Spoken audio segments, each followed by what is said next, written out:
That must be the French version of Carrington. It is. It is, yes. In honor of his Canadian heritage. Hello, YouTube. We are here. Hear us roar. Yeah. All right. Meow. Many of us today. Oh, There's at least three of me. I will say it's unlikely to go that long, but I'm going to have to quietly dip out if it goes to 5:30, which is 2.5 hours. So at that Challenge point, accepted. Yeah. Yeah, I'll quietly depart if that's the case. I will just say, please don't go to 5:30. Yeah, I'll say that too. Yeah. Although I suppose for you, Well, for me, 5:30 is going to be 10 hours away or something, right? It's 5:30 p.m. Well, we have an unusually large number of people. We can be careful, I guess, given that. I don't think you understand how this works. Yeah, I miss the days when this show was an hour. We'll be lucky if we get out of here under 3 with 5 of us. Okay. It's November 7th, 2021, and welcome to episode 245 of the Retrocomputing Roundtable. The RCR is a podcast about retro computer news, nostalgia, collecting, reflecting on collecting, figuring out what to do with all that stuff after you're not there to take care of it, and that sort of thing. I'm Paul Hegstrom in Boston. I am joined today by many retro computing enthusiasts this time. Making a triumphant return is Michael Mulhern in Sydney. How are you? I'm good. Thank you very much. The seasons have aligned, and hopefully I can say I'm back. Hooray. Well, welcome back. Also joining us from Los Angeles is Quinn Dunkey. How are you? I'm very good. Excellent. Thumbs up. A silent thumbs up. I have nothing to add to that, really. And that's how you keep a show to an hour, folks. That's right. Exactly. Well, now we've talked about how short my reply was for another 5 minutes, so there it goes. Perfect. That's probably the shortest reply that I've heard on this show. Yeah. Also joining us from Northern Virginia is Blake Patterson. How are you? I do well. I'm doing well. I'm beating Quinn in the short intro. Doing well. Weather's getting autumny, and I'm glad to be here. That's about it. And lastly, we have Carrington Vanston in Toronto. How are you? Me, good, weather, cold. Excellent. Yeah, weather is increasingly coldifying here, too. But all right. Well, I think that's been an interesting week. So I think what we decided we would talk about this time is estate planning in general. How to sort of the kinds of things we need to think about with the physical objects or intellectual properties or accounts that we host or archives that we have. Thinking about what sort of plans we ought to make, maybe have made, or know we should make, any sort of ideas we have about how to go about that for either expected or unexpected departures. So I think this has been brought up by the rather unexpected passing of Tony Diaz from the Apple II community, and so one of the things that brings up, I mean, like we all of us on the podcast here knew him relatively well. We had all interacted with him in his sort of capacity as a Kansas Fest organizer and personality. He was a pretty oversized personality in the Apple II world, but also had some, I think, notoriety even outside of that in terms of like the Prince of Persia source code salvage and stuff like that.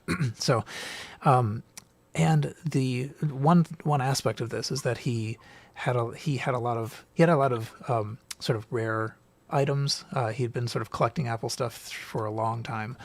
He hosted a lot of sites. He has a lot of archives, and it's not really clear what the future of any of that is at the moment. And he also hosted the Apple II IRC server, right, actually, that we use. Right. And so this was not expected. I don't know. I don't think. I'm not sure that any of us here. I'm pretty sure that none of us do actually have any actual information about like what the disposition of any of these things are, what the intellectual property or the sites or the logins or archives or any of that. But it does make us think. Regardless of what happens to this set of stuff, we should think about the stuff that we have control over. So I know that I have similarly, tons of stuff on my hard drive, all kinds of things that, boxes of stuff that are waiting to be processed. What happens if unexpectedly they are not processed? So anyway, that was just sort of the intro that led us to talk about this topic. Specifically about Tony, maybe I could point people to the Open Apple podcast. There was just a revival of that podcast for this event. For that, there's a show that Em and Ken went back and recorded. So we'll have a link to that in the show notes. You can go to that if you want to hear more about Tony specifically. But we can maybe turn mostly our focus to the estate planning. Although, I mean, I'm the only one that's gotten a chance to talk here. So if other people want to say things about Tony too, that's cool. Anyone wanted to jump in? Well, I just wanted to sort of bring up that people have interesting ways of affecting other people. Now, a friend of mine, Sean, brought up that his WozFest retro get-togethers that he hosts at his place came about purely because Tony had visited an Apple Ozfest here in Australia, and he had bought some of those aforementioned interesting Apple pieces that he had. It was sort of like a flying tour. So Sean thought it'd be a good idea that some of us local Greater Sydney area people have a look at these. So we did. And it was, from my perspective, it was a good chance to catch up with Tony again and other people that I knew. Little did we know that became WozFest 1, and we have now just recently had WozFest 22. So that little get-together to have an informed and bewildering gawk at the treats that Tony brought over had a long-lasting impact. So, tangents happen. So sliding doors happen. What would have happened if Tony hadn't brought that stuff with him? Would we have had this great little 3-4 times a year get together? So it's a sliding doors moment with Tony, and it's basically brought us together. And what started off as an Apple-centric get together, we've had Hitachi Peaches, various pieces of Japanese computing history, apart from the mainstream stuff. We've had x86 computers from back in the day, and I'm loving it. It's a great retro computing experience, and that's basically my sliding doors moment with Tony. And as far as a friend goes, I'll miss him. I'll jump in there. I guess I didn't know Tony super well, but I guess my first memory of him was when he walked through the lobby at Kansas Fest holding the Mark Twain GS, which, as far as I knew, was only rumored to exist, and he was holding it. And I believe it's the only one possibly that does exist. And it was the never completed ROM 4 version of the 2GS that had the internal floppy drive. And so seeing it was like seeing a unicorn, and that was pretty amazing. That was just sort of the tip of the iceberg of his collection, which, I think for someone like him, estate planning is a really big deal because he has legit precious artifacts from, the Apple II era. And someone like me, I'm just a hobbyist. I have a couple of machines in my mom's basement. My approach to estate planning is basically, when I'm dead, I don't really care what happens to that stuff. Let's be honest.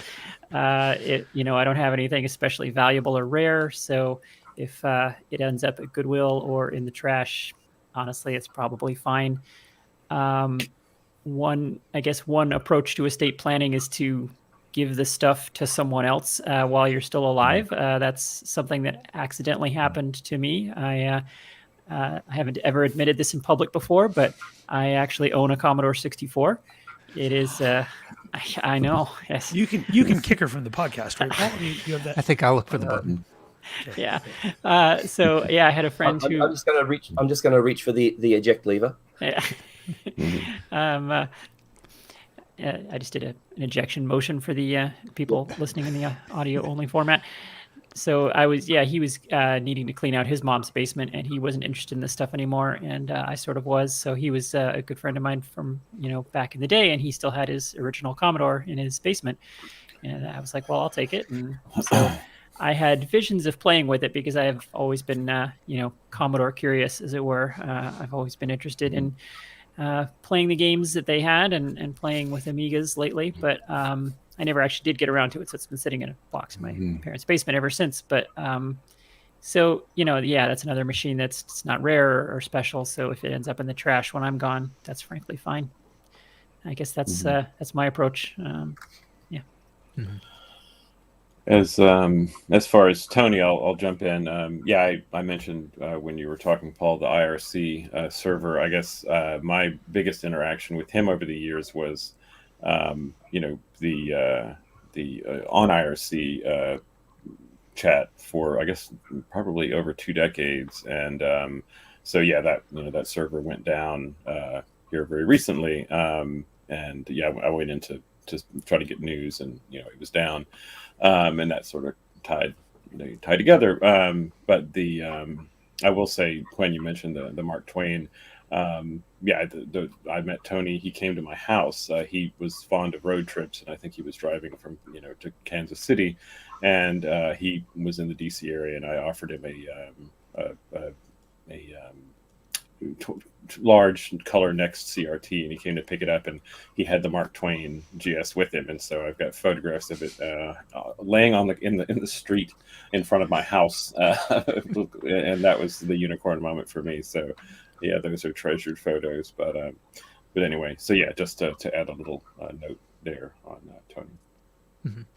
But that I think is, it's a little shocking in a way that like the IRC that has been like the place that people have gathered or whatever, it was kind of run out of a machine in the corner of his room, right? Yeah, so it's not there anymore. I mean, it's interesting, what was particularly interesting. There weren't that many people that were regularly on it. Like, I stayed logged in all the time with a terminal-based, IRC client. I saw, I heard the news, and I went to look at the IRC, and I noticed that it indicated some days had passed, so I wasn't connected anymore. And I looked, and the client had been trying to reconnect every 2 minutes for a couple of days, and I could look back at the scroll and see when the server went offline. And I could also see, the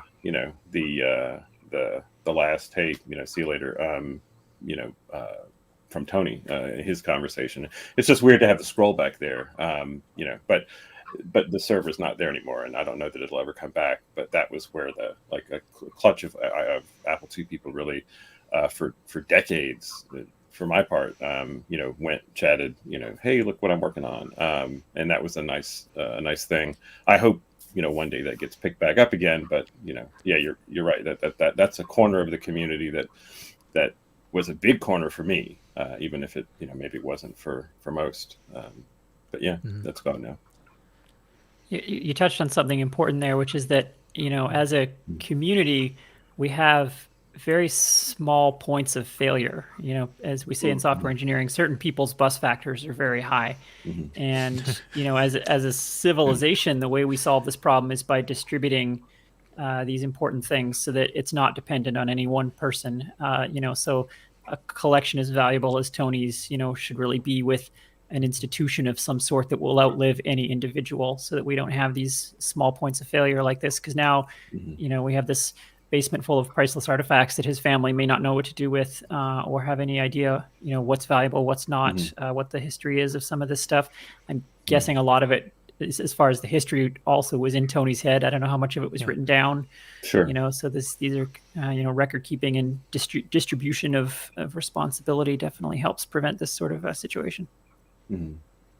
Yeah, that's one of the things that is really sad about this, is that the even given that the objects might be handled properly, the story about how he came to have them, what what led them to be like they were, those Yeah. are likely gone, except in some captured IRC chat logs or whatever.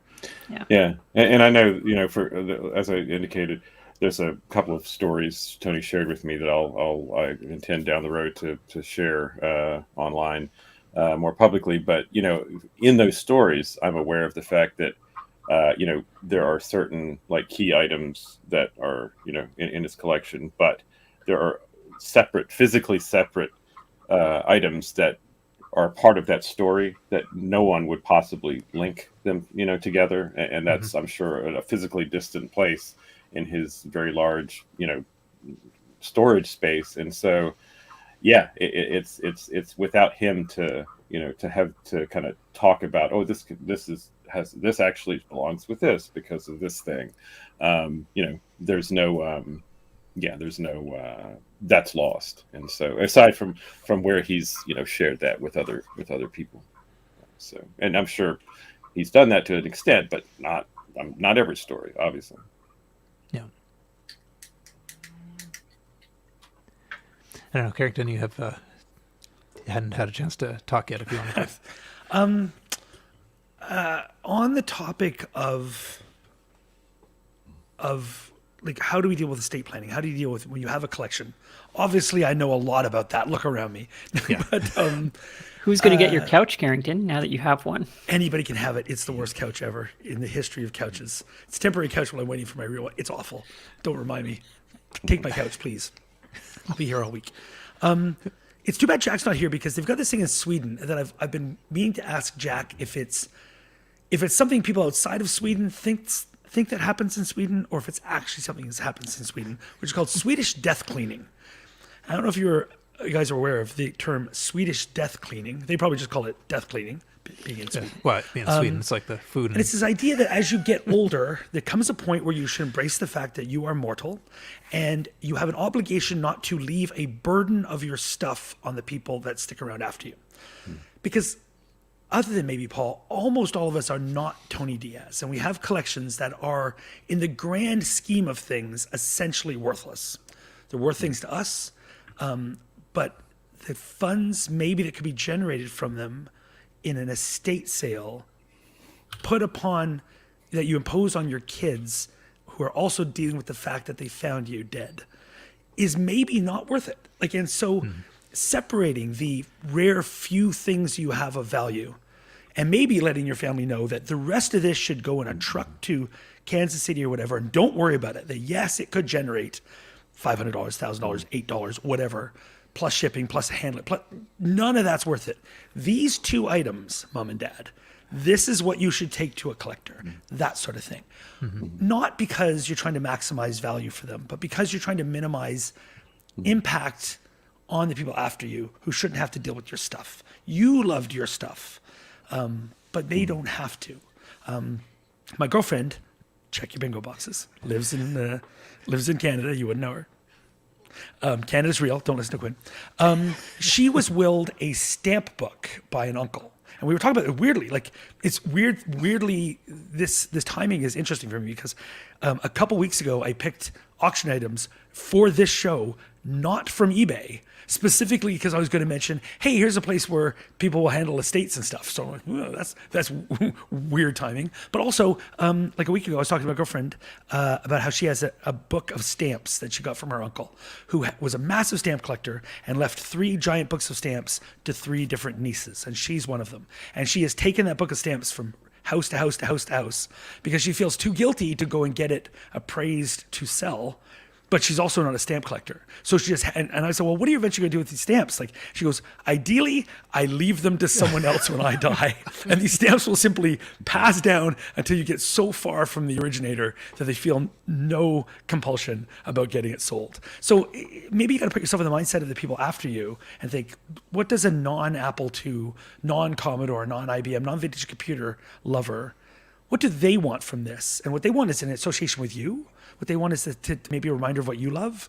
But is your collection a Tony Diaz collection, a museum collection, or is it the 17th Commodore 64, that honestly just give it to find a good home for that puppy, and take burdens away from you. So I think estate planning should be mostly about minimizing difficulty and harm for your people who come after you.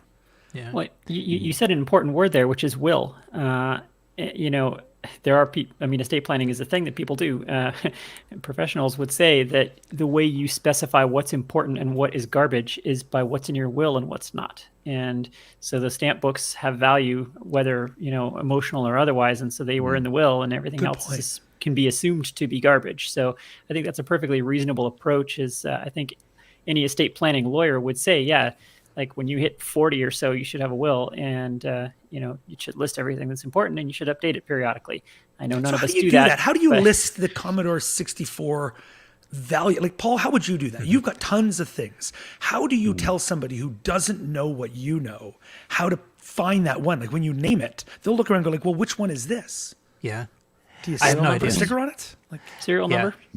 Yeah. Yes, yeah. 'Cause- oh, well, I mean, like how you, yeah, I suppose that's true. Like how you refer to the thing, that's probably Right. figure outable. But Like if you've got that one super valuable iMac G4, and because that was the prototype, but you've also got 6 others that are parts machines, how do you tell them, no, look for the one in the back that has the B after the number? They're Yeah. like, I don't, they're all the same. right. Yeah. And that's also kind of a problem if you're, you know, like if you're trying to say like this is a you know, this particular Apple II or something is important because you know, it's whatever, it's got the raised power button or whatever. But I mean, the thing is that if you go and try to figure out a value for that, search Apple II on eBay, you know, that's going to give you nothing useful. You know, because You could do an eBay listing in advance and stick it on the item and say, list on eBay, these are the words to use, and you will get maximum value. Steve If I was Jobs, selling it today, rare. here's what I would type. Yeah. Steve Jobs rare 11, yes. Yeah, I guess, you know, yeah, it seems like a good idea, just a sticker, something. Yeah, especially if you have, I know you've, like I saw you had like a wall of iMacs on your shelf there, Paul, and yeah, like one of them, if it's like that was Steve Jobs iMac, you know, but right. How do you?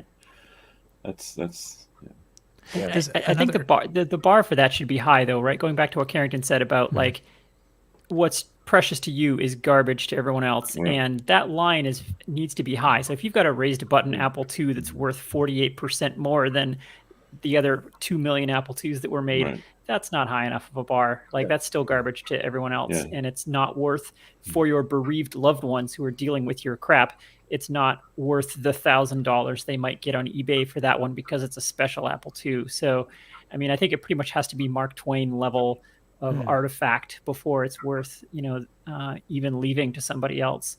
And I think that's easy to specify in a will. And the specification should be not necessarily that, you know, my children have to deal with this thing now. It could be that, hey, this thing is valuable, give it to this club over here or whatever, or send it to the Computer History Museum or whatever. Like, this shouldn't necessarily just be passed down because it's valuable to you or it's rare. Because again, my grandchildren aren't going to care about a Mark Twain 2GS, no matter how precious it is to, you know, to me.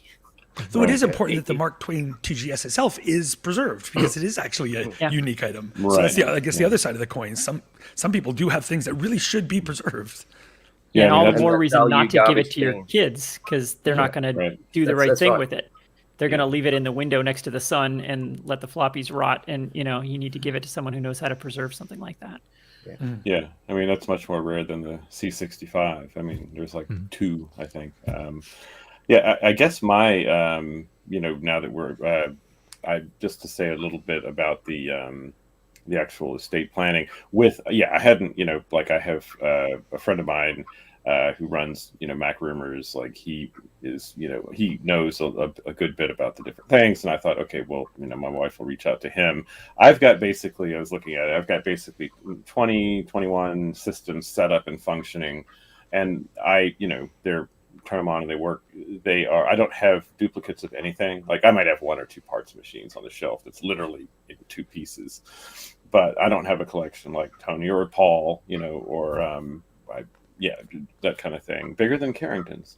But Low bar. you know, so what it like, given that, you know, I want to get this, and I think I'm going to probably create a list, but as Quinn says, you know, I think it's basically will be, you know, there's only a few things that really are worth, you know, actually taking some action and doing something with, because there's an Amiga there, but it's not special. There's nothing unique about it. And basically what I said until I get it settled was, there's one machine, like I have an Apple Lisa 2, that is worth, my wife maybe trying to get that sold for the money. It's rare, but there's others, there's some real money that can come from that. But for the rest, this is news to you guys, but I said, anybody from the show that wants anything, if they have a means to get it, they're welcome to it. And so that's like, for the next year or so, I'm sure that's my plan.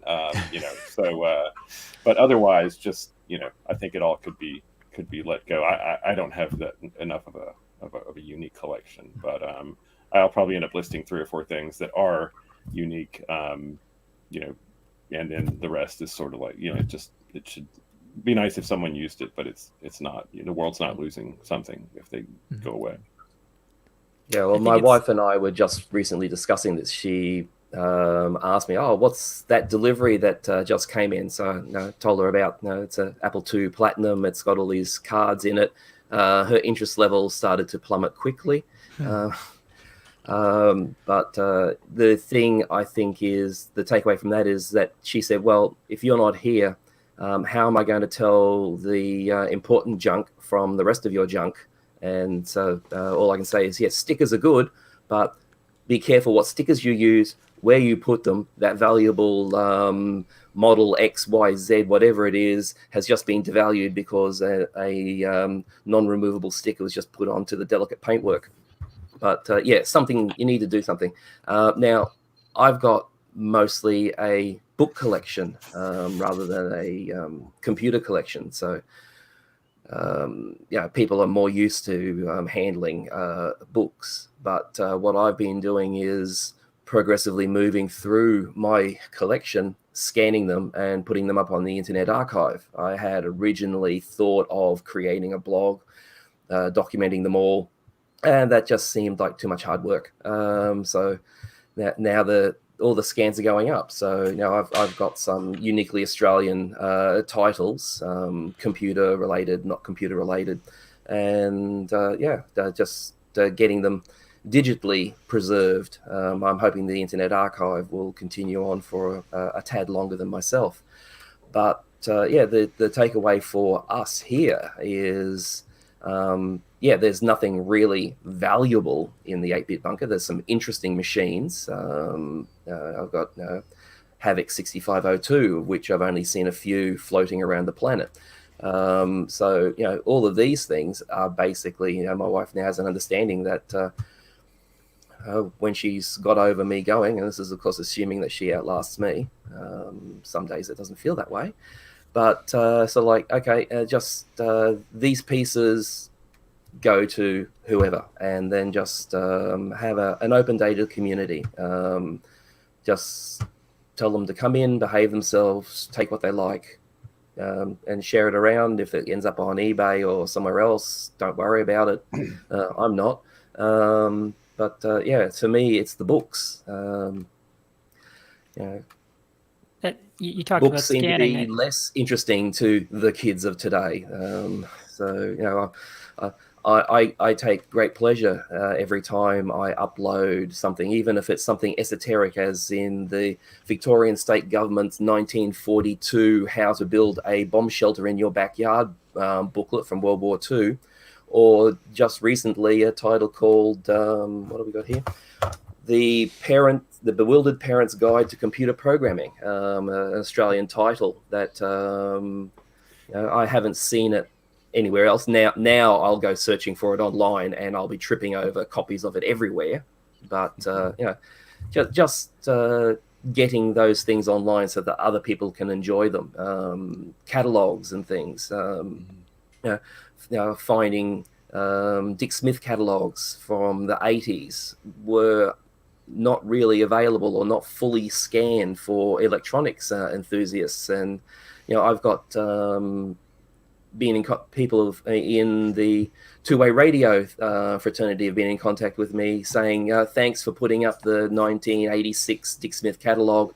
It's got all the extra bits and pieces for my radio system that I got from my uncle. And I now know what I need to complete the set. We had so much good times together with this, and it's just those bits and pieces that sometimes you only find in a catalog, and then you find out, guess what, that Dick Smith Cat extension, whatever it is, never actually made it to market. But that again is a piece of history, and I'll agree. The value of my computers plummets immensely every person you step away from me, and that's including the family.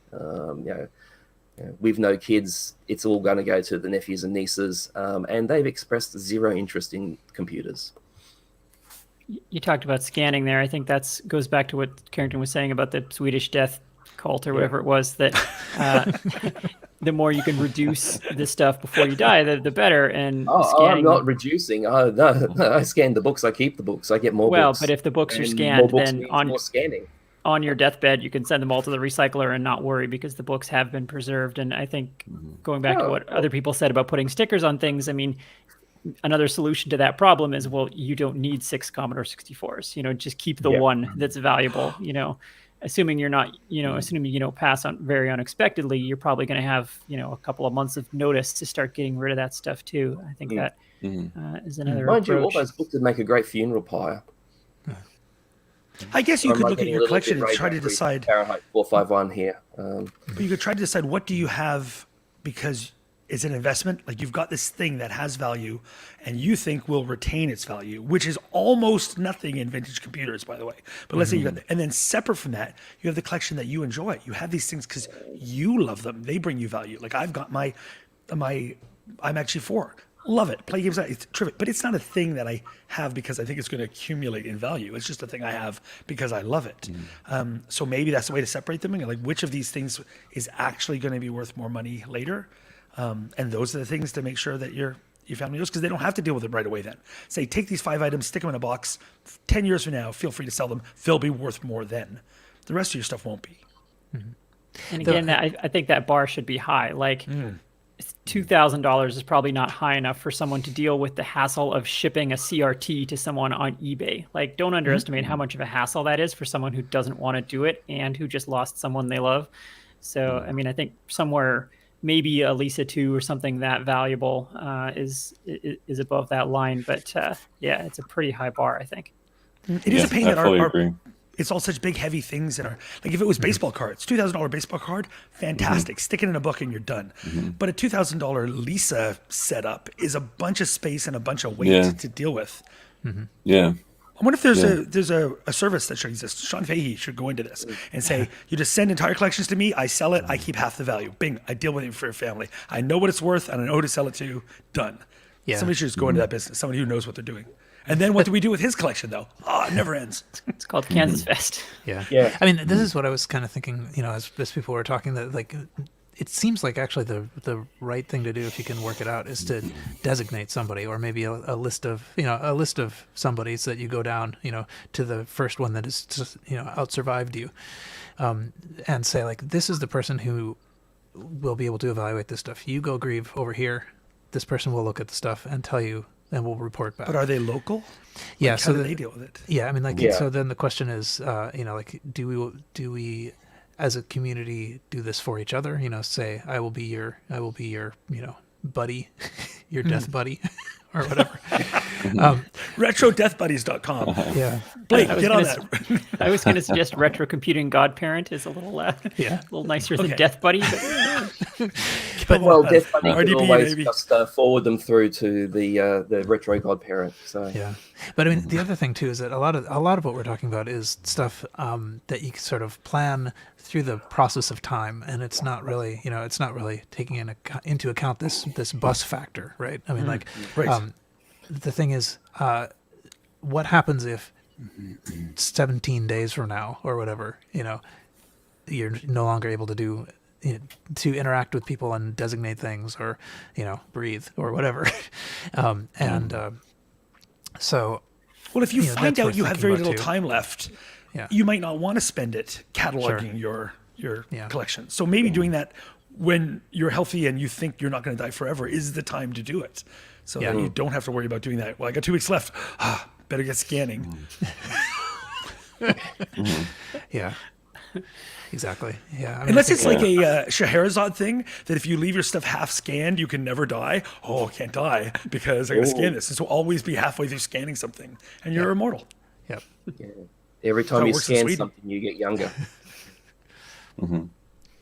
No, I was thinking more along the lines of a garage giveaway. So as the people file into the chapel to say farewell to me, there'll be a grab table down the side where they can pick up a piece, and then we can have a blind auction, a silent auction at the wake. That's great. Sorry for your loss. Thank you. Here's your joystick, and then move on. So we're seeing But everything is funeral garage sale.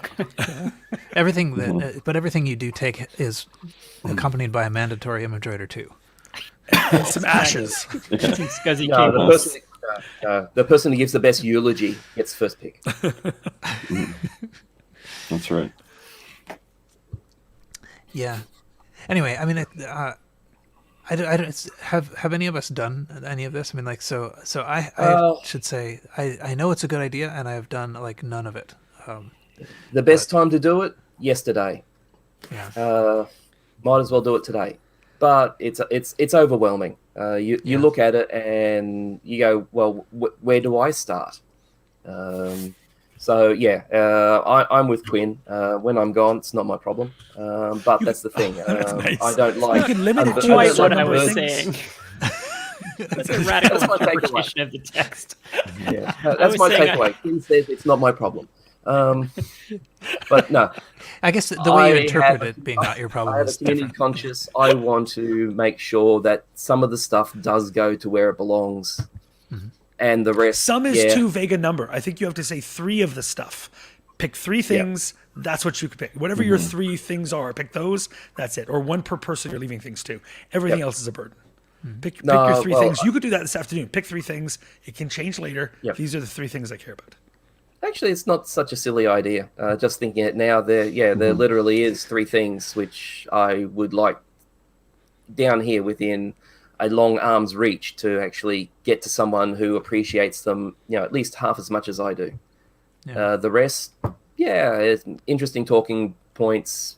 Yeah, there's a couple of dozen people who would sort of have a fun couple of hours rooting through the bunker here. And then the rest can just join me on the pyre.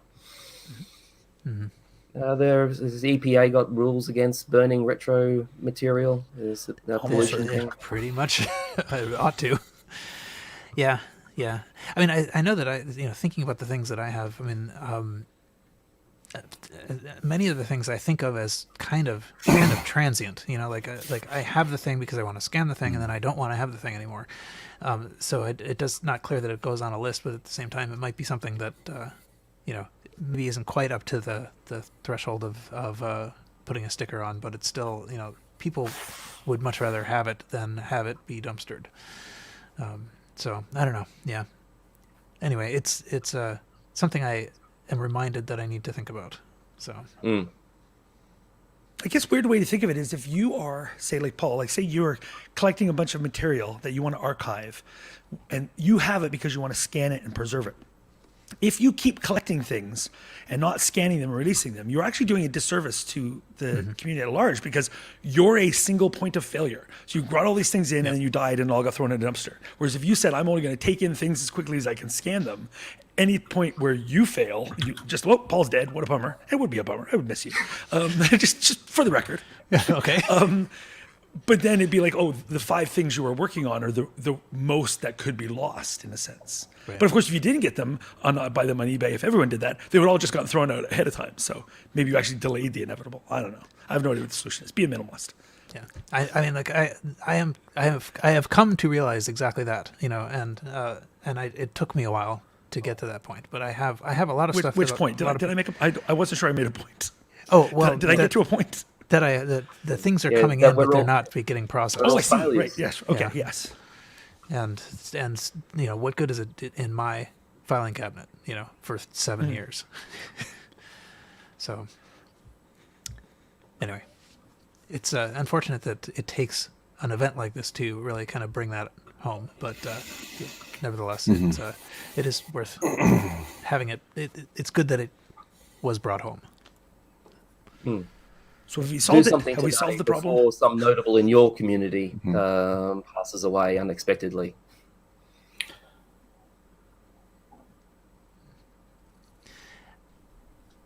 Well, on a cheery note. Yeah.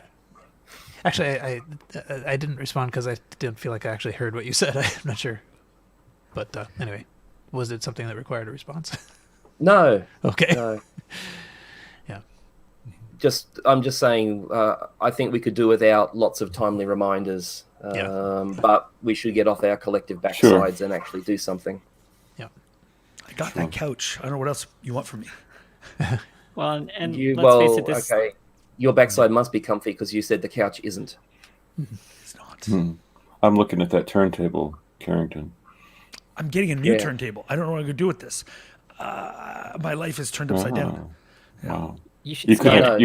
maybe Get a have microphone two. and you'll have two and a microphone. Yeah, I just do not need two turntables and a microphone. Isn't that what it's called, stereo? Yes. One album for each ear. Okay. We've been talking about this long enough that it's possible that we could move on. But is there any other points that anyone wanted to make? I feel like we only just started talking about this, but it has been almost an hour. Yeah. All right. Well, yeah. Hopefully, we will not be reminded immediately of this again. But okay, I think we can maybe move on. Oh, I forgot to pull things out of listener feedback for my news items. But anyway, I guess we can move on to listener feedback. There is a bit of that I could talk about if we want to, leave the somber stuff behind a little bit and move on to less somber things. All right, thumbs Certainly. up from Let's Quinn. do that. Okay. So let's see. What should we talk about? We could talk about here. This is a perfect segue. Tony wrote over email to talk about a port of Prince of Persia to the Atari, so let's see if I can.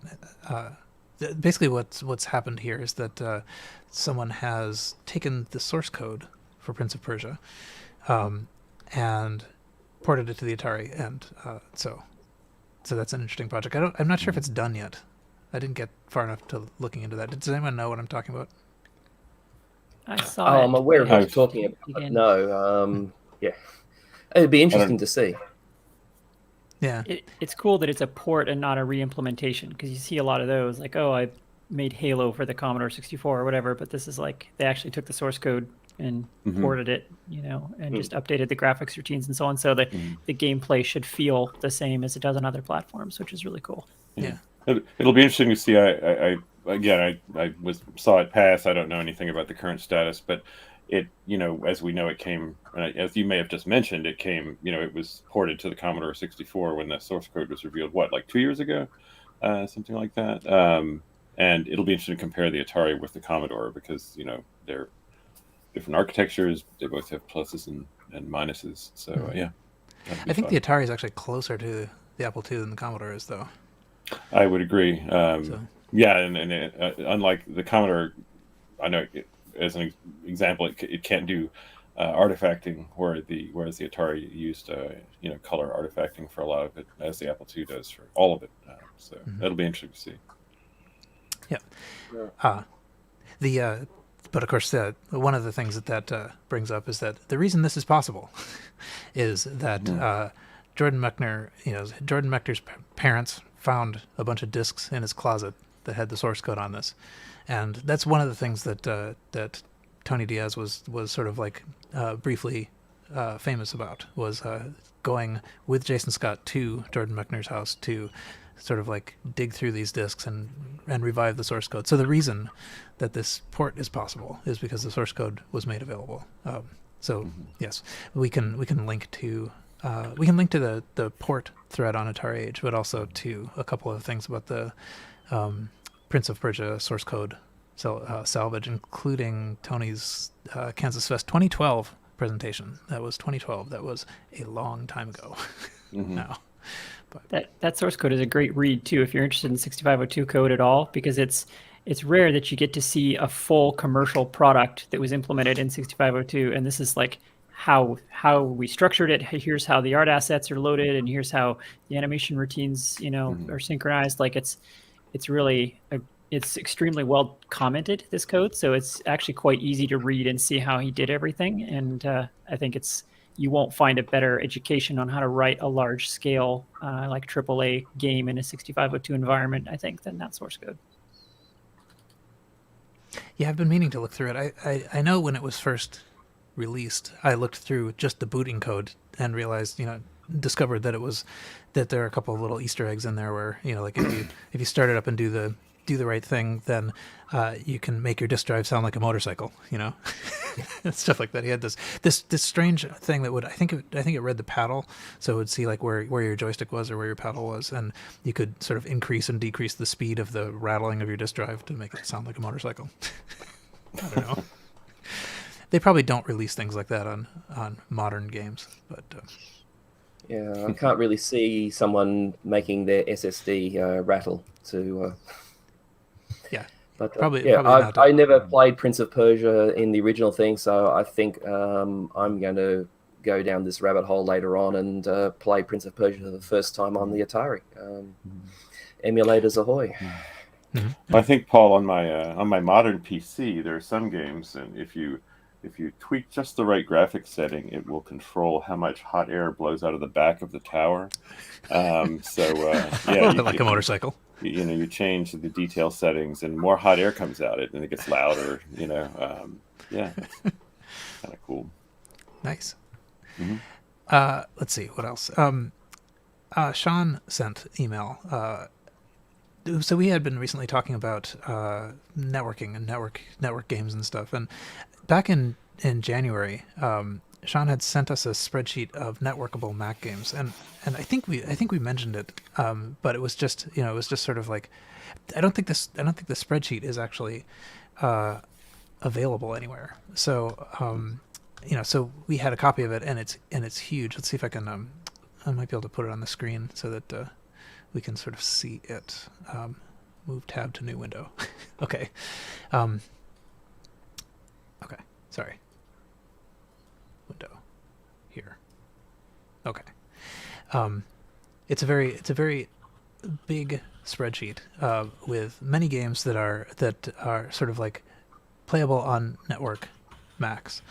And I don't know if Sean's actually gonna make this available somewhere, if he just emails it to anyone who asks him for it. but it is kind of a it's a bigger list. I think that was the thing that we said before when he sent it. Is it's a kind of a bigger list than I expected. Of things that you can play on Mac, sort of Mac networks, and from sort of like the 80s and 90s. So, but anyway, he wrote not to tell us that again, but actually to mention that he's been scanning some magazines, and specifically Mac format magazine. He's been scanning and putting on Macintosh Garden, and I don't know Mac format magazine, but that's kind of that is kind of neat in and of itself. That this is a magazine that I won't have read before. Has anyone seen this magazine before? No. The title's familiar, but I wasn't really into Macs back around that era. It's apparently British, which might be why none of us have heard of it. Ah, okay. Yeah, well, that's probably why I'm aware of it, because the British mags got here a bit more timely than the American mags. The American mags was like reading things more than a quarter out of date, and considering that things were already effectively out of date when they went to print. Right.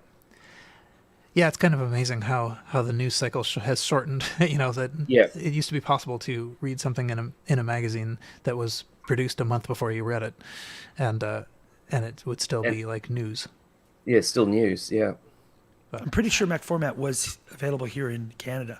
We would get a lot of British magazines, so I'm fairly certain that was on our newsstands and would be bagged with floppies or whatever. I'm pretty sure that was something that was available here locally. Though it would be it wouldn't be reprinted. It would be like just the British version. We would get a lot of British tech mags. I'm pretty sure that was here. Yeah, there was a At least in book. Toronto. It was one of the book. There was a. I remember about the time Borders went out of business. Before it, there was a. It was a Best Buy sort of thing, but it was computer related. Does anyone remember the name? It went out of business around like 98, 99, Computer something, or I can't remember the name. A big chain. At any rate, they imported a number of UK magazines, and Mac format was one. And I when they did a closeout, I remember I grabbed. They had several months, so I think I have a few lying around. It was interesting. Well, that last one that you were just scrolling past gives it away as being British. The real Judge Dredd. Yes. yeah. Anyway, it's interesting. These are later than the magazines that I tended to read. I was a big consumer of magazines, probably 6 or 7 years before this, but it's nice that they're being preserved. So if you're interested in this, or just wanted to see what the people across an ocean from you were reading, if you are across the ocean from Britain, then there you go. Okay, let's see. What else to say? I guess there is maybe one. I'll save that for news. So Tony sent over email just pointing out specifically pointing out Bill Mensch's VCF West presentation on the evolution of the 6502. And we'll have a link to that in the show notes. But also there are other VCF West presentations too. So if you're interested in the presentations from VCF West, check out YouTube. You can probably get there from the link to Bill Mensch's talk that will be in our show notes. So, okay, that's good enough. Now I guess we can move to items of interest in news. Blake is not present. I'm back. Okay. Shall I go You first? mentioned his name and summoned him. Well, you don't have to go first, but you are alphabetically first. Okay, I'm prepared. I have one item. It seems as if, based on the items I've been discussing in the previous shows that I've attended, that I can't really let this one slide without a mention. So over at the Big Mess O Wires, I think I've mentioned this every. I think my last 4 shows have had some kind of update on the Yellowstone disk controller card that Steve over there has been working on. There have been different phases, different updates as far as its readiness. I think the last show, it was almost completely ready to go.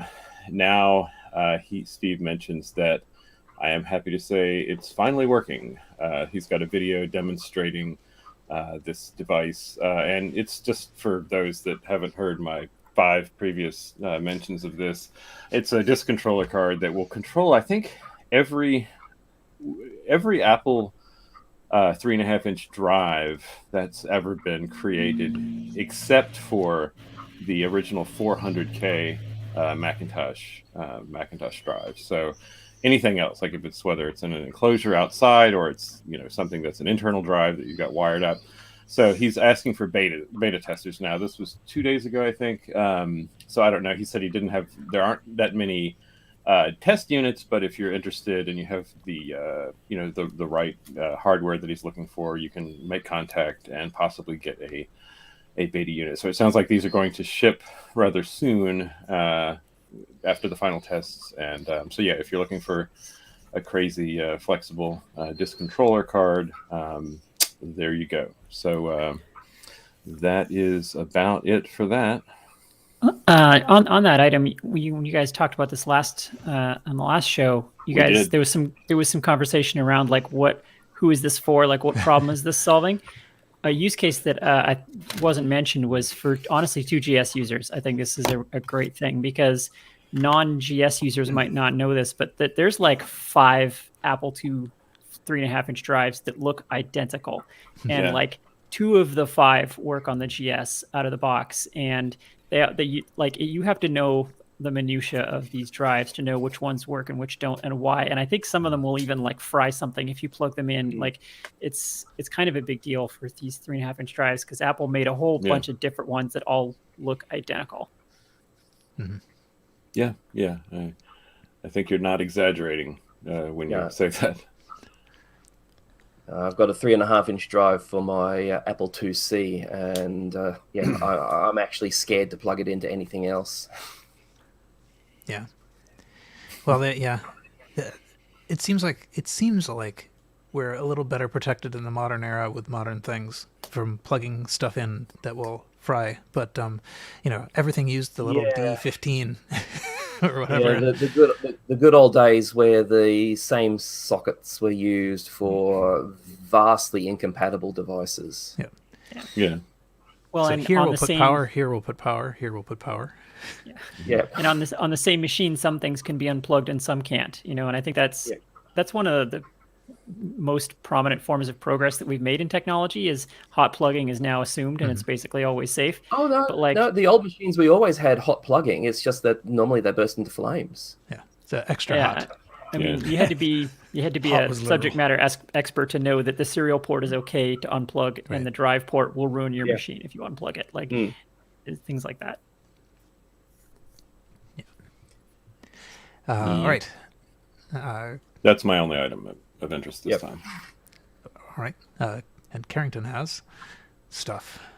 I have a quick one. I don't know if we talked about this back a month and a half ago when it got announced that it was going to be sold at auction. I don't think I mentioned it then because I figured, well, why not mention it when it's up for sale? And then I missed the sale and now it's already sold. So you missed your opportunity unless you're the one who bought it. Apple prototype of a VideoPad 2. Now, there was a VideoPad 1 and a VideoPad 3. None of this actually got released, but the only ones ever shown to the public were the prototypes of the VideoPad 1 and the VideoPad 3. And then this super secret VideoPad 2 emerged recently and then got put up for auction. It's already sold through Bonhams, sold for $14,025. Actually, speaking of our, it kind of harkens back to our initial topic about the things you have that might be valuable. This is a one-of-a-kind hand-built prototype, only one in the world, and it sold for $14,000. So, there's the Apple One stuff, hundreds of thousands. There's one-of-a-kind prototypes, and then there's everything else, which is $10. So, if you have things like this, you should pass this on to your family. So it's kind of neat. You can see that it's from that 90s era of Apple production. It's got the gray of the PowerBooks, has a real PowerBook kind of feel to it. It's weird in that there's a lid that is a different size than the base. So this is an odd prototype. It's got a little hole that I think is for a stylus to rest in. And then on the screen appears to be a small, probably 320 by 240 resolution screen for video conferencing with a camera above it, probably a quick take quality camera. This would have had battery that would have lasted in the minutes, I'm sure, and probably weighs 19 pounds. But it's interesting because it's clearly like something that would come after you got the Newton message pad. This is a grandchild of the message pad and has PowerBook genes in it as well. And then Steve Jobs came back and said, all of this is a distraction. And this was among the things that just got canceled when he came back. But it's kind of neat to see it because this is something that was never shown to the public before. So the version 2 of the VideoPad recently sold at auction. So I'll have a link if you want to look at the photos. Interesting. It's not, to me, it doesn't look, the industrial design is oddly unattractive in my reckoning based on as compared to other Apple devices. Is it happen to be indicated as to whether or not it was created by the Newton group, if that still exists at this time? Well, nobody seems to know, but everyone thinks this came out of John Scully made a sketch of what he thinks the next version should be, and then the Newton group created this prototype. I don't even know if it's functional. This might be just a casing. Who knows? In fact, where the screen would be, it appears to be empty. Like it's just a recess there. Yeah, that's what it looks like to me. That's what it looks like to me. I was trying to figure out what's going on there. I kind of like I the like industrial how design. I like like that how the period. camera has a cowling on the back, and these days the phones have basically gone in totally the opposite direction, so as to fit it in. The lens pops out now rather than the camera workings out the back. But also it might just be streamlined for better aerodynamics. Funny to think is since this is a really early prototype, this was them dreaming of what they could possibly do, and even they could only think it's got to be 2.5 inches thick or whatever. Even in their wildest dream, and the actual production item would have been heavier and bigger than this. So it's crazy that even in their fantasies, they couldn't imagine something thinner than this. Yeah, their wildest dream is still kind of lame. It's funny because this looks like a fake almost. Like it's reminded me quite a lot of. I think we've talked about Nanoraptor, who posts like funny Photoshop mock-ups of like things that never existed. Like this I've got on the screen. I think I may have put this on the screen before too. But it's a Tarbook duo that is itself a dock for another duo. It's duos all the way down. Yeah. But it looks quite a bit like this prototype. Right. This does look like something from that channel. Other people might know that, or that Twitter for the L-shaped monitor. The L-shaped monitor. Portrait and Classic. landscape all in one. I think the first time I saw this, I wanted to know what movie did it come from. It just struck me as a prop that people walking around with their portable video conference stylus, tablet of the day, and all I can say is thank God that movie didn't come to fruition. For me, it's just some of the reality, interesting choices. The embossed Apple logo is off to the left rather than centered. Like there's so many things here where seem odd design choices for the period. But I don't know. I actually dig the design. I don't know if I would have ever wanted one of these, but it actually kind of looks a little bit like the Newton group was involved, in putting this together. This has a Newton flavor, even if it has a PowerBook styling. To me, it looks like it's features chucked in so that they can agree to remove them as a concession and keep the bits that they wanted. Yeah, I'm assuming the screen on the bottom is a Newton screen, I'm assuming, because it appears to be the right aspect, and it looks like a black and white touchscreen. Yeah. So I'm just imagining how well this whole section has played for the audio-only listeners, and I am sorry for my audio. Yeah. I thought we were going to be in and out real quick on this one. Sorry. I've never heard of the video pad. This is the first. I think this might. Is this like the Sam Coupe? I mean, is this fake? No, because this was an actual Coupe mention thing. Bingo. Yeah. All right. I guess we can move to the next thing, which is Michael's. Well, mine is just more of. I just came across it during the week that it's 50 years of Unix, and from Unix we have the Nix family, and I was just wondering, so like, that's really retro, and how has Unix and Nix played through your life? Both retro and modern. My first contact with Unix itself is actually relatively recent, more recent than the Linux offspring. In my day job, I actually work with several Linux servers for doing the stuff that allows me to buy more retro stuff that my family won't appreciate. But Linux I've been using for a lot longer. I would wait for magazines to arrive so that I could get the cover-mounted CDs of distribution of Linux so that I could try it out, because we're talking about back in the day where you did not download ISO images of anything. Well, if you could, you were some fancy rich person with or access to a work ISDN connection, because I wasn't doing it on my 56K modem. Well, that's why you go to university, right? To get that T1. I thought it was to be T1. educated. Yeah, T1 connections all the way. Yeah. Didn't even have T1s at work. But but I was just wondering, so like, how has Unix and the Nix family been with you through your retro and your current careers? Do you use Unix? Do you work daily with Linux?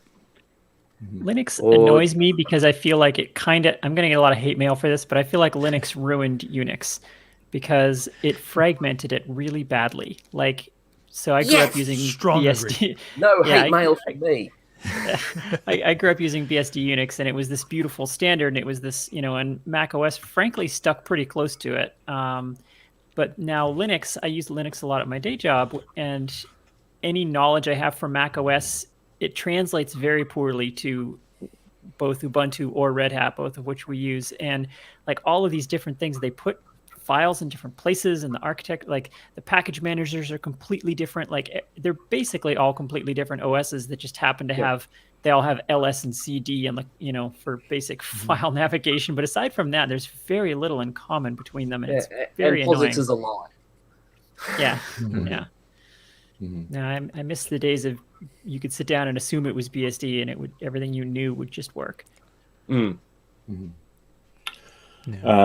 I can say my first experience with a Unix was Linux. A Unix-like thing was Linux, when oddly, and probably not the typical first run, but I ran it on the desktop and I installed it from 14 floppy disks. This was in 1995. But in most of my jobs since, there's been some sort of, whether it's Linux on a server or I ran a CMS on Solaris, so that was a Unix actually, and now there's like a little bit of Linux, but yeah, it's I think the only retro machines I have that well, of course the Mac is Unix, as I've got a number of those around, modern Macs, but I guess the Next and HP 9000 are my only Unix machines that I actually use every now and again. Some say Blake is still installing those floppies. Yeah, that was an experience. Yeah, I think my Linux experience is really just from trying to get web servers doing what they're supposed to do. So I feel like I've dipped my toe into a couple of different distributions. Red Hat was the one, Red Hat CentOS, or however I don't know how you say these things out loud, of course, but these are the ones that I mostly used for servers. But now that I've been spending more time with the Raspberry Pi and trying to get it to do server-like things, now I'm trying to do Debian, and it's true that like things are not all the same. And then none of it is the same as what my Mac does. But I find that worse. When things are very different, it's easier for me to keep them straight. When something is almost kind of sort of like something else, I make all kind of mistakes. I'll just fall into the wrong hat. Oh, wait, no, that's not there. Those files are there, and that's worse.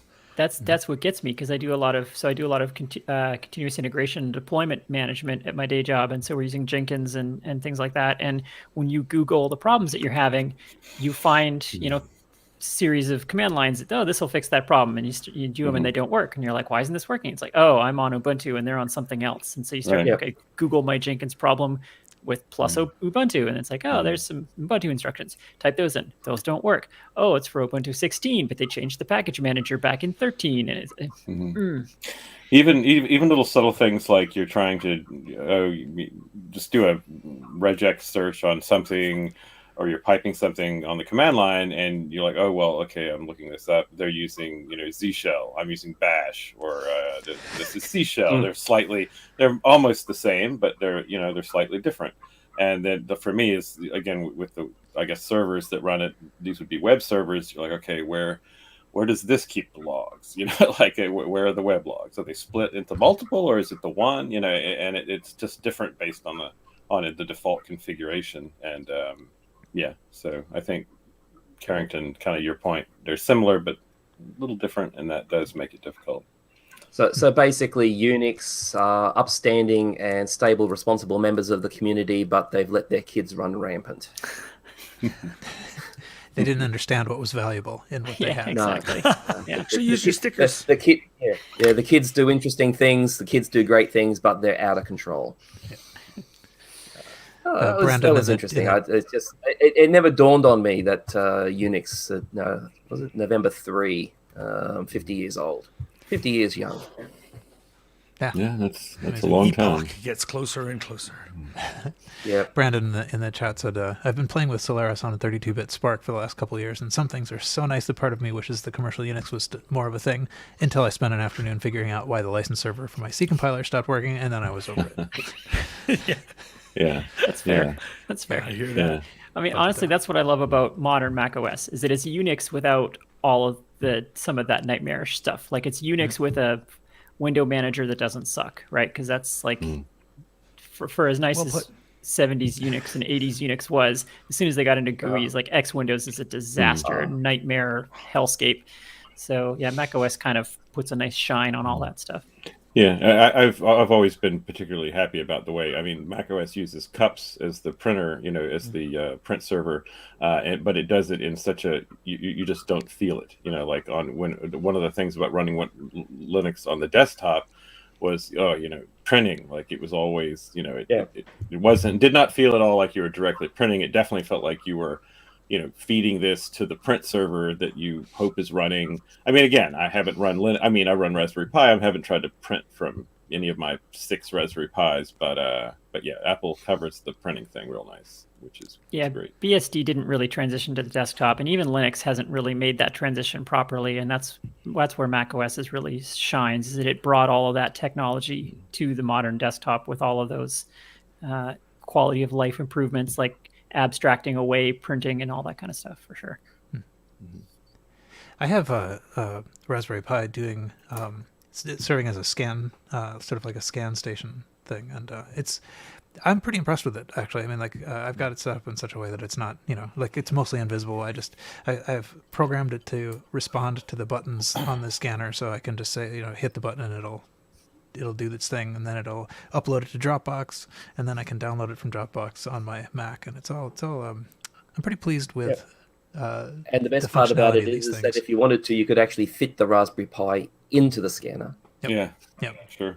Yeah, Raspberry Pi is an interesting edge case of all this, because there you're mostly dealing with download this disk image, and it's an entire world that's pre-configured and works. So like I run Octoprint on my 3D printer, and it's the same way. Like I downloaded an SD card image and plugged it in, and it loads up this perfectly configured window manager, and everything just works. And it's an entire full desktop Linux system that 12-year-old me would have killed for just to run my 3D printer. Like it's it's kind of cool that way, but outside of that use case, So on strange things with Raspberry Pis, I'm having lots of fun at the moment. I've got a Raspberry Pi hooked up to the HDMI of a monitor, and I'm actually driving the Pi via a serial connection, playing with the frame buffer to then display directly to the to the monitor via HDMI.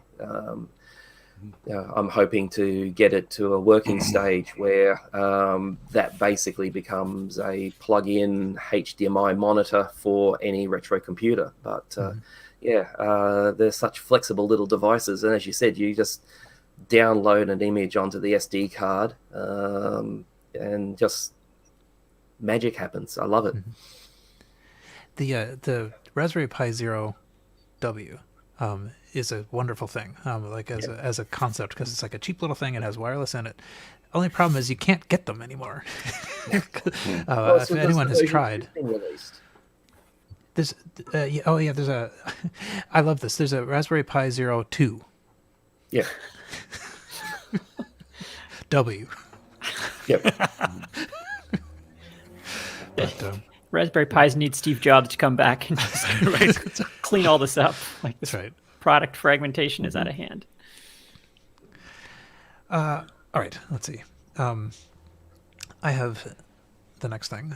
It is just this was actually sent. I know about this because Tony sent it to us over email. It is the National Museum of Computing is having a 40th anniversary of the BBC Micro event at the end of this month, so it's November 30th, and they are sort of bringing together experts from the sort of the development of the BBC Micro to talk, have a discussion and a Q&A. I think it's both online and in person. So that means those of you who are not local to the TN Mock can also go. And I'm interested in it. I'm not sure. I haven't actually clicked the get tickets button to figure out how much they cost or anything like that. But it's an interesting milestone. Everything was such a long time ago now.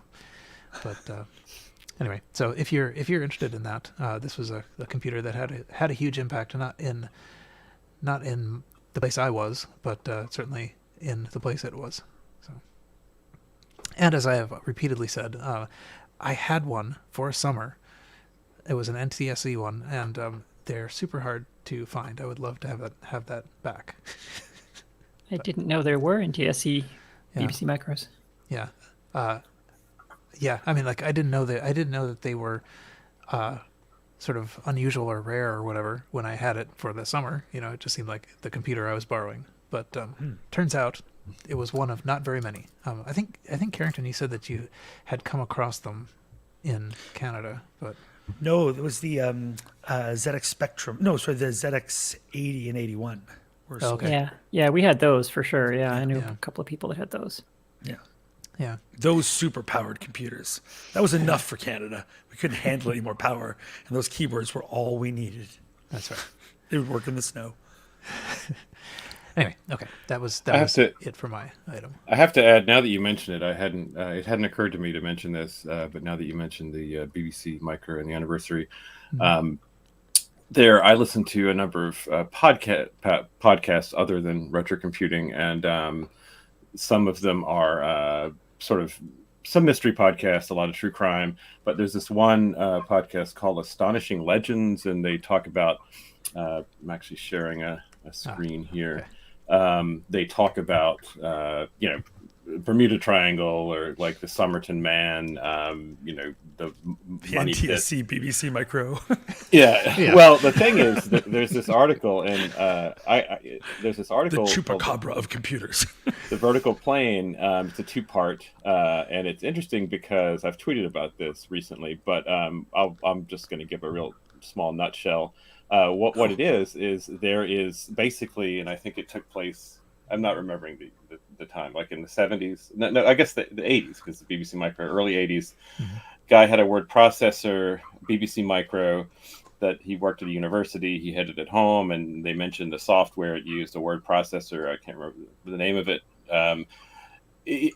All of a sudden, there's a file on it, and it's a letter basically to the person whose house it was in, but it was written like hundreds of years before, like 100 years before, and it was someone that had lived in that house, but it was written as if they were living there simultaneously, both in the past and this other person in the present. Like they were aware that they were there. It was a strange back and forth. And so the 80s person and the 100-year-old persons were writing letters to each other, sort of complaining about each other's presence in the house, through this BBC Micro. And of course, it's rather fanciful, but it's an interesting thing to listen to. And there was, the people that run the show, it's a great show. They're not highly, tech folks. And I tweeted a response to some of the things that were said. And so they reached out, and we had a back and forth. I gave a little BBC Micro history, but it's interesting. So if you're a BBC Micro fan and you entertain the notion that there could be time traveling ghosts that communicate through a BBC Micro, then by all means, give a listen to this Astonishing Legends Vertical Plane episode. That's cool. I had never seen a mystery quite framed in this way. So. Yeah, I guess that is kind of it's a funny use of technology. It's pretty cool.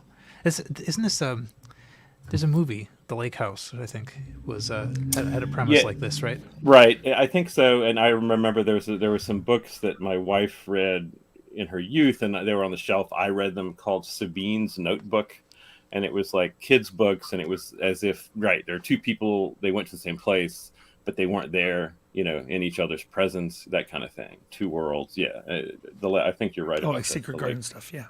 Cool. So yeah, it's interesting. I mean, I don't know. There's a lot of the details are. It's an interesting set of episodes to listen to. I'll leave it at that. But Cool. yeah. By the way, end of the line Joel in our chat says NTSC version of the Acorn BBC Micro basically had RF shielding put in place, and the screen resolution dropped from 640 by 256 to 640 by 200. It's possible I knew that about the screen resolution, because like the only thing I ever did on it was, in fact, I think I never had any storage for it. So I would turn it on, I would program something, and then it would be gone, when I turn it off. And so I would play a little bit with like doing the graphics. And I think that's what I do remember, is that there was something funny about the vertical resolution. Like the examples weren't always working. But for those tickets, £7.50 plus fees. So looking at about £9, whatever that converts into your local currency. So well, and then the plane I'll ticket. be there. Cool. Yeah. No, that is quite affordable. Okay, let's see. Quinn, you have the next thing. Yeah, hang on. Just putting a sticker on my NTSC BBC micro. Right. All right. Moving Do right not along. give to Paul. Yes. So what I have here is the 100 megahertz 6502, what they're calling the 65F02. I assume the F stands for friendship, or possibly fast, or FPGA. I don't know. I like to say friendship. So we've seen so it's a pin compatible replacement for the 6502, and it's done with a Spartan 6 FPGA, which is really cool. So it can run at 100 megahertz. And what I love about this is that it's much better thought through than other 6502 accelerations that we've seen. So it behaves much more like the accelerator in the 2C Plus. Now, they are taking this pretty seriously in that they have actually tested this and developed it as a replacement in multiple 6502 systems. So we're talking Apple II, we're talking Atari, and we're also talking about a bunch of other strange things. So they tested it in, let me see here. Looks like a bunch of chess computers. Yeah, chess computers and like other random, some video game handhelds and some other random things that happen to use 6502. So there's a very long list of systems that they've actually tested this in. So this is not some half-baked thing. So what's really cool is it has this automatic real-time mode.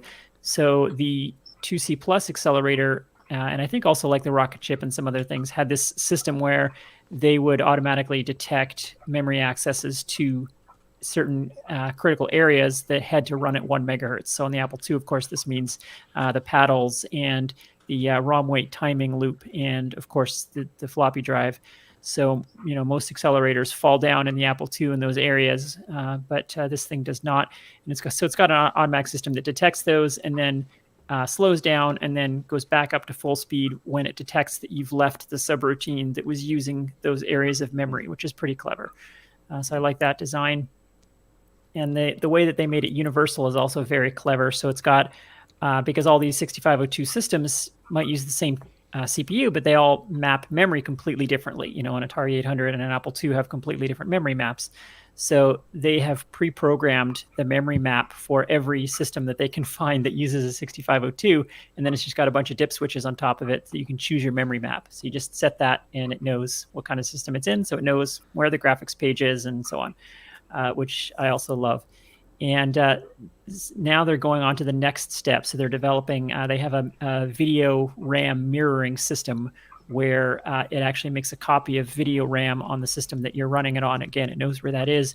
And video writes are done at 1 megahertz because they have to be on most of these systems. But video reads are done at full 100 megahertz because they can do that safely. So they cache a copy of video RAM and they mirror writes into both places. And so you can read video RAM at full speed, which, little tricks like that to accelerate it. Very, very cool. So this thing is, it's awesome. It's not a commercial product. They say they're not sure if they're going to produce it as such, but it does seem to be a thing that you can buy in some quantity. So, I definitely recommend checking this out. I wonder, so people are envisioning this as an accelerator. So like your chess computer, you don't have to wait around for your chess computer to beat you. Yeah. Yeah, because another thing that occurs to me when I see this, so one thing it could be used for is like my 6502 broke. Let me put this in its place. Yeah. Another thing that occurs to me is there was a 65802, which is it's like a 65816, but in this form, in the whatever it is, the 40-pin form, Mm-hmm. and it was possible to put those in to like an Apple IIe or whatever, and get access to 16-bit processing, and it seems like it could be possible with something like this. Maybe that's too big of a leap. I mean, like but it's sort of it seems like it's a proof of concept that means that could be done. Yeah, I think so. Yeah, I think it seems like you could go quite a ways with this, like with this platform, because this is basically, yes, it's an FPGA emulation platform for the 6502 that can do a lot of very clever things. So it seems like you could expand this quite a bit and do things like add opcodes even, or other things like that. Yeah, I can see this finding a home down here. The aforementioned Apple IIe Platinum that I recently acquired was to create a retro daily driver for. I got sick and tired of doing my programming on an emulator and getting things to it. So, I've got a machine now that I can just turn on, use. It has a virtual hard drive built into it, but it's only got. I shouldn't say only. It's got to the fast chip 2E, so I can go up to 16.6 megahertz, and that is quite noticeable when you're programming. It's very noticeable in Load Runner. Yeah, I did. I had to post a video of Load Runner going screamingly crazy at 16.6.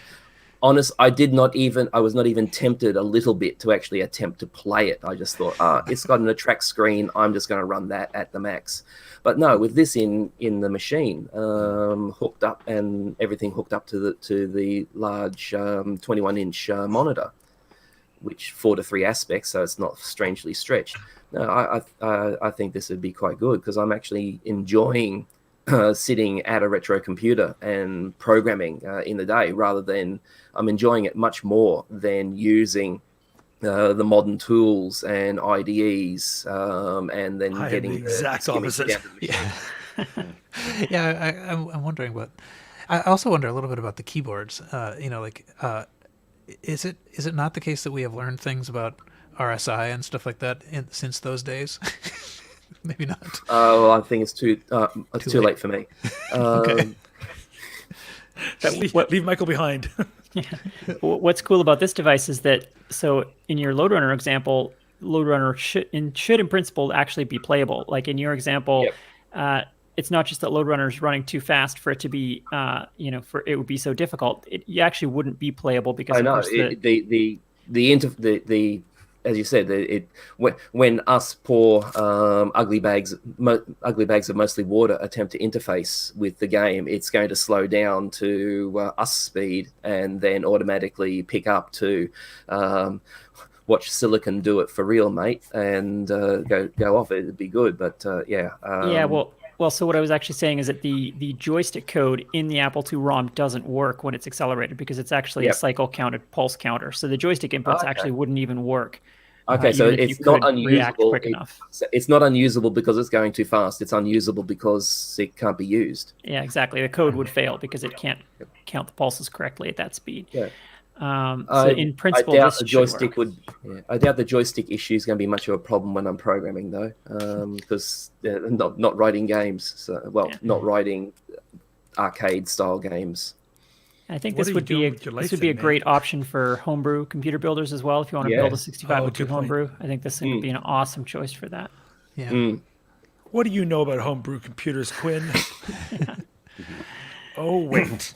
Because it's actually pretty difficult to get a 6502 to run this fast. Out of the box, you can get them to run like 2 megahertz. Even the modern Western digital ones that are still being made, the core just isn't capable of that much speed. Yep. So they've done some tricks here to get that core to run this fast. It's pretty clever. That's very clever. Yeah. Very cool.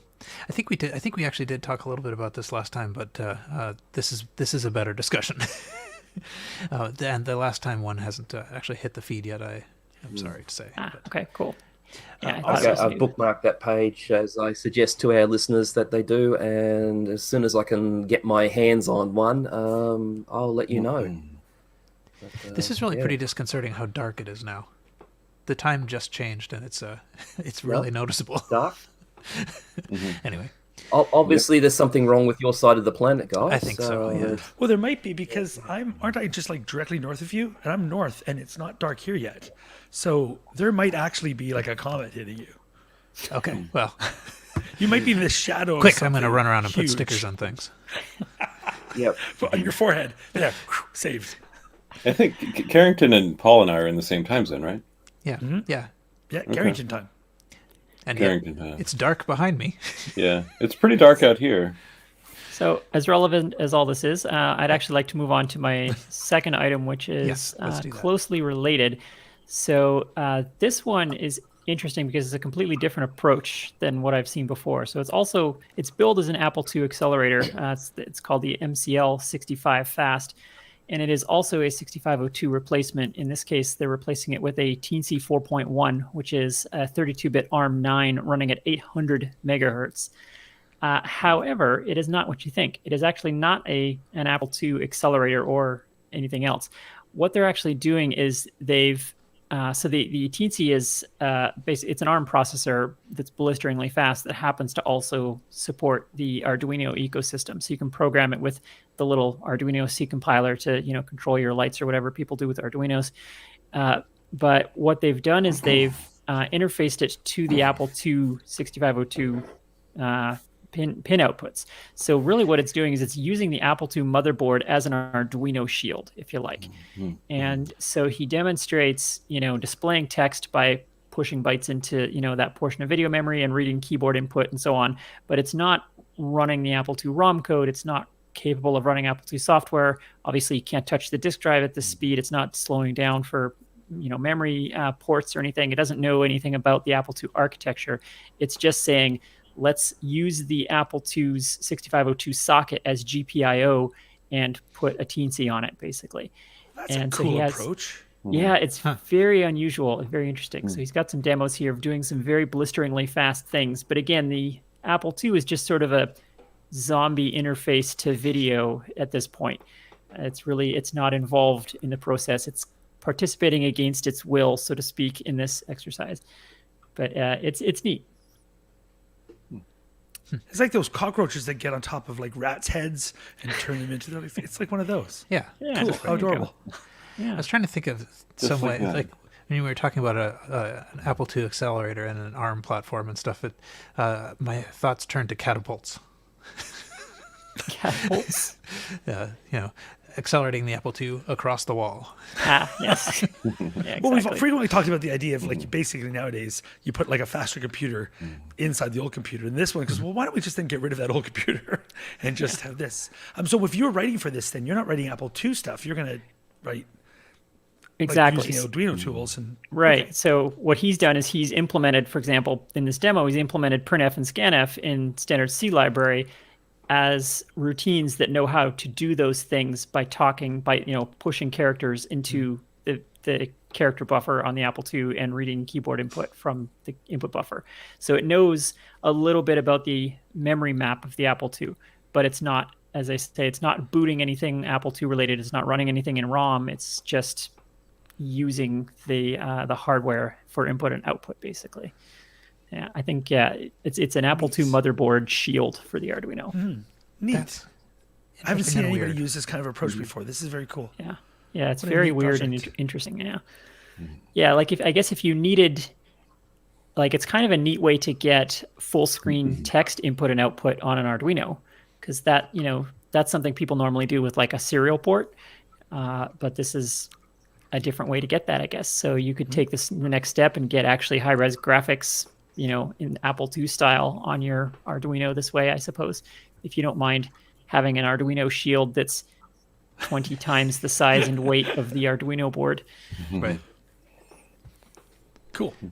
Maybe you can get a replica Apple II that's smaller and connect that to your Arduino, and then it really is something of a because it's their endeavor. Yeah, it starts to get pretty navel gazing at that point if you put your Apple One emulator replica board as an Arduino shield. So that yeah. Yep.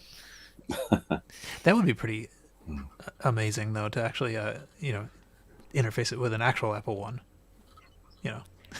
I suppose you could run an Apple II emulator on this ARM, and then funnel the input and output through the real hardware, and then it would be an emulated Apple II running on real hardware. This is starting to hurt my brain.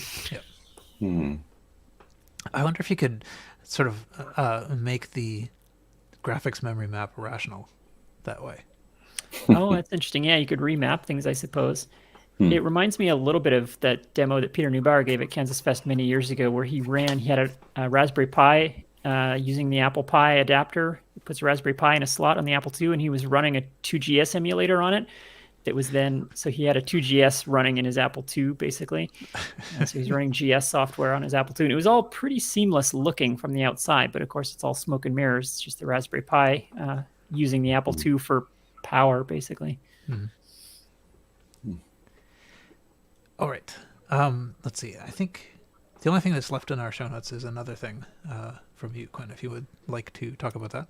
I can roll right into that. So this is something that I don't feel gets quite enough play, honestly, in our community. And I'm definitely not scrambling here to share this tab, and definitely not filling the dead air. So this came up somewhere. It's from a blog that I'd like to respect the name of, called the Robservatory. Presumably someone named Rob. Props for that blog name. So it's about the high cost of software, and we kind of think of software as being roughly the same cost throughout time. Software has always been sort of in the $30 to $60 range. But this guy actually sat down and did the inflation calculations on everything. And software has gotten much, much cheaper, like 50% cheaper. And if you include the production costs of software, it's probably gotten 100 times cheaper, which is really astonishing. So a baseline that people might recognize is Ultimo One, which retailed for $40 in 1981 or whenever that was. So in today's terms, that's about $110. And when you think that Ultimo One was written by one person, and wasn't it even written in BASIC, or was that just a Calibeth? Does anyone remember? Anyway, I think it actually was written in BASIC, because I think Ultimo 2 was the thing. One was still in BASIC. Okay. And Ultimo 2 is when he learned how to use assembly language. Okay. Yeah. Okay. So here we have this thing written by a teenager in BASIC, selling for $110. And nowadays, this was the AAA game of the day, and nowadays a AAA game would be retailing for probably about $60, so about half that. And the modern AAA game is like 300 people working for 5 years. So, production costs have gone up 1,000-fold, and yet prices have somehow dropped 50%, which is pretty astonishing. I think we don't appreciate how expensive software used to be. And I'm not sure exactly how. I guess just because back then they could get away with it, frankly. I mean, it was supply and demand. People were willing to pay that for software. I guess it was new. I mean, maybe because there wasn't anything like software. I mean, you can't really liken it to an. I don't think people would have felt, oh, this is the same as like an album or an 8-track tape. Maybe it's because it was such a new thing. Computers are expensive. This must be expensive too. Maybe that's. Yeah. I think the AAA games are shifting different units in sales these days as well. Yeah, economy of scale for sure. Yeah. Yeah. But, Hardware is the same thing. When you are importing them to the Great Land Down Under, it used to be scaringly frighteningly expensive to get real games on media.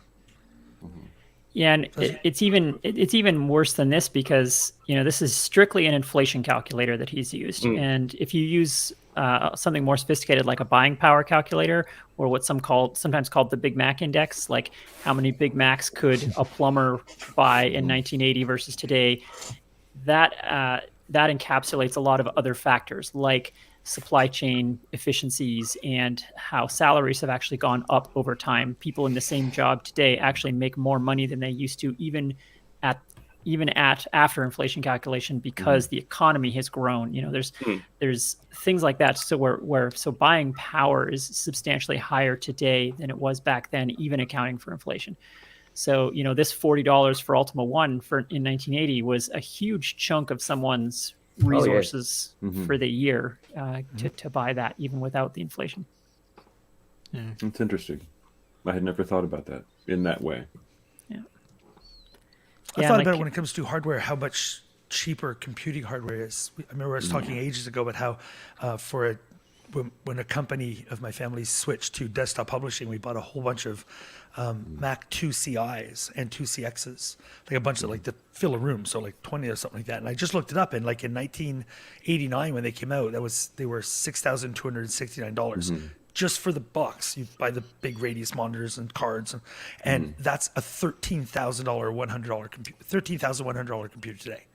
So imagine buying 20 $13,000 computers. They say, okay, now you got to spend 3 times that for your monitors. It was insane pricing. Who buys a $13,000 computer anymore? That's just a generic desktop thing to do a little bit of desktop publishing on. It's bonkers how cheap things have gotten. Yeah, I think we paid $3,500 for our Apple II Plus in 1982, and with inflation, I don't know, what is that, like $7,000-8,000 now, something like that. And that was our family's discretionary funding for a couple of years. Like that was that was like buying a car for us. Like that was a huge deal to buy that thing. And now people buy a new computer every year sometimes. Yeah, and of course that's And a phone. much less powerful than the Raspberry Pi 02W. Yeah, exactly. Yeah. It runs a complete window manager just so it's a little more pleasant to talk to my 3D printer. Yeah.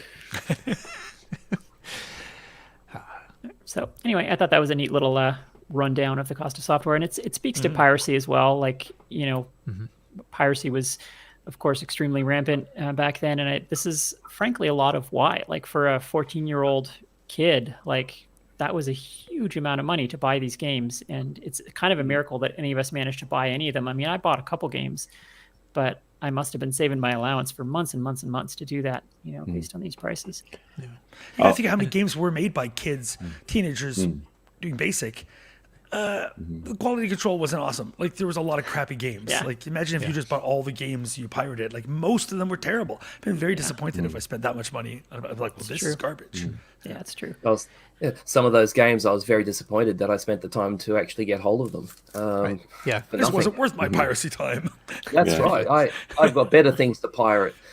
Yeah. Yeah, the ones that I did buy were only the ones that I was 100% positive were going to be great. I bought Archon 2 and I bought Bard's Tale 3 and 1 or 2 others. And because I knew without a shadow of a doubt those were going to be good. But most of the stuff I pirated was garbage. It wasn't that good.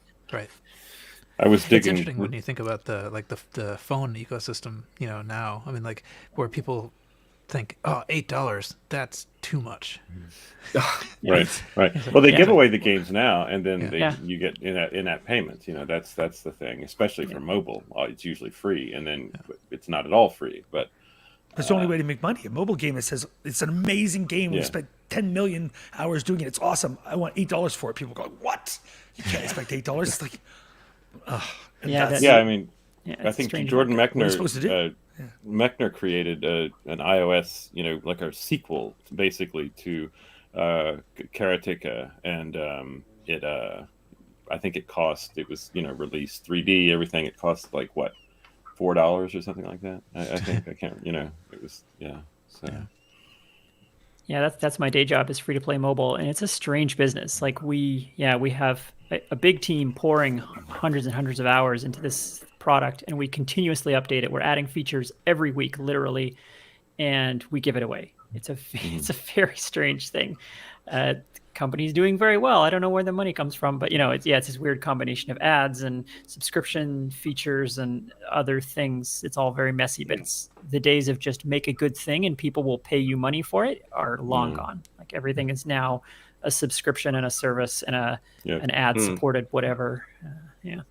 Photoshop is a service. Yeah. Yeah, on a tangent, though, the ad-supported games to me is a two-step process because I get the game, then I go and buy the upgrade or whatever, so I don't have to put up with the ads. But yeah, The plan the is working. subscription model, the pay-to-play, yeah. As you said, it's a different world. It's amazing that companies can actually make a profit and have a whole well reason for being, and to give it away and expect and understand that the money's going to come in. But yeah. Yeah, it's thin margins. It's back to what you were saying, Michael, where nowadays the audience is so much bigger, so that things can be cheaper. I mean, these free to play mobile games, it's like, yes, we're making money off of them, but the minimum audience size for that business model is like 2 million people. Like their margins are razor thin, because for every 10,000 people that play, one person will give you a couple of bucks to get rid of the ads or whatever. So yeah, it's very thin margin business. Oh, well, I'll keep doing my bit to keep them going, but I'm finding less and less time for the pay to play games, not because of lack of interest, just a lack of time. I'm going to have to implement that 30-hour day. All right, I'm looking at the clock. As we roll into 5 o'clock, it is time maybe to move on to the next stage of our show. But first, a word from our sponsor. Time. You don't have enough of it. And then get your stickers and die. Yeah. The death cult was coming for you. Yes, the Swedish death cult. Which may be Jack's new band. I hope so. It's so. all ukuleles. Ukulele death metal. It's eerie. And we're back. The host's retro computing gift idea this time. I think it was Carrington that found this, and we missed Halloween. But that's You gotta warn me before you put a picture like that up. This one took me by surprise. It is. This is the Rasta and Pasta adult floppy disk costume. And even though we missed Halloween, we didn't miss it by very long, and it's always Halloween somewhere. I don't think that's how that works. Yeah, but anyway, so it's something like a vest that you can wear that looks a bit like a floppy disk. It has inscribed on it. It says. I thought the adult version was 180 degrees. Yeah, it's. Wow. There we go. That's nice. But it has some stuff on it. It says 2 HD 10.31 megabytes. I don't know. Is that a real thing? No. Okay. No. So I'm in gonna case, say no. so that fortunately they do have nonsensical numbers on it, so you're not confused and try to put it in your drive or anything like that. Well, it's definitely not working a double density drive. You're just going to lose data the next day. Yeah. It is a little bit non-square. Well, I mean, in certain senses. It's pretty square, I think. I would say the aspect ratio is off, though. I've ever seen. It's like that floppy coffee table that we looked at a while back. On the 3-inch floppies. Yeah. It has. So it is. This is it's an Amazon listing, and it's listed at basically $39. One rating has given it 5 stars. Seems legit. Yeah, I think so. I think it's too bad that there's a label on it and it says, what does it say? School notes. It's been crossed out. Backup files been crossed out. Then book report. It should have been just like, here's your dry erase marker, and you write your own file system, which would be much more fun, I think. That would be fun. Yeah. Yeah. Also, I'm holding out for the 5 1/4 inch version. Right. The label should have Mom's Recipes crossed out and then Ultima 3 written under it. Yeah, exactly. Right. Whatever. 1991 taxes. Yeah. Crossed out. Whatever. Ultima 3 disc 1. Yeah. Exactly. Or 2 even. That's probably even worse. I'm surprised it's not listed on Amazon as save button costume. Right. Anyway, yeah, it's pretty excellent. I think this would definitely be something that you could wear any day. It does not have to be Halloween. at Kansas Fest. One size fits most. Okay. Anyway, once you are done marveling at that, we can move on to eBay auctions. Blake, I think, has the first of these. Okay. Yes, I can do that. So I found I've got two items I can move through quickly. Let's see. I'm sharing my screen. I'm trying to anyway. Okay, so I saw this thing. It's a box with a number of switches on it, flip switches and toggle switches. It caught my eye because it looks old and switchy, and it's labeled Western Dynex Corporation Exerciser DE5020. Exercising your switch flipping. It exercises something, and we'll find out. Yeah, you could definitely exercise your finger with that thing. It has 8 switches across the top.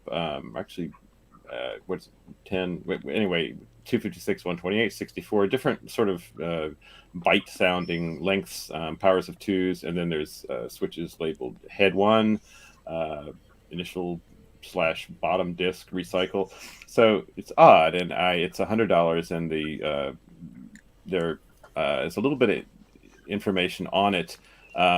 Western Dynex made a number of hard drives long ago, and what it turns out, looking a little deeper than the description, is that it is a actual hard disk mechanism exerciser for these Dynex cartridge sort of. But there was a time where hard disks, or Winchester disks, I guess, or maybe this is before they called them Winchester disks, came in like a stack with a circular, kind of in a circular plastic containment, and you would drop it down into a spindle loader, and then things would start to load. Anyway, this apparently lets you manually control the certain aspects of the disk process, I guess, either for testing purposes, or if, I don't know how frequently, if a head got stuck, or if there was something going wrong with the data, you could put it through its paces. But that's apparently what this is. They're selling it for $99. Buy it now. There's no bids. But I wondered if, I've never seen anything like this. I don't know if this was standard practice to use these things if you ran a data center. Has anyone seen anything like this? No. This seems like the kind of thing where, like, your need for it is extreme in one way or the other. It's either you have zero need for this, or you Right. desperately need this. Yeah. Right. You're right. You can't get that right. One of your platters is not reading, oh no, this is the end of the world. Get the exerciser out and maybe we can recover this. Yeah, but otherwise, why would you? Yeah, it's not. It's strange. I'd never heard of this before. I've never read about any sort of manual control of of disks. Me neither. So I thought it was interesting. It's kind of a cool looking. I mean, it'd be interesting to repurpose it, attach it to a Raspberry Pi, and like control different things with the switches. It looks very future techy from the past. But anyway, so I had that one, and I guess I'll just go and do my second item quickly. This is, and I don't know. Again, I'm guessing one of you probably have seen this before.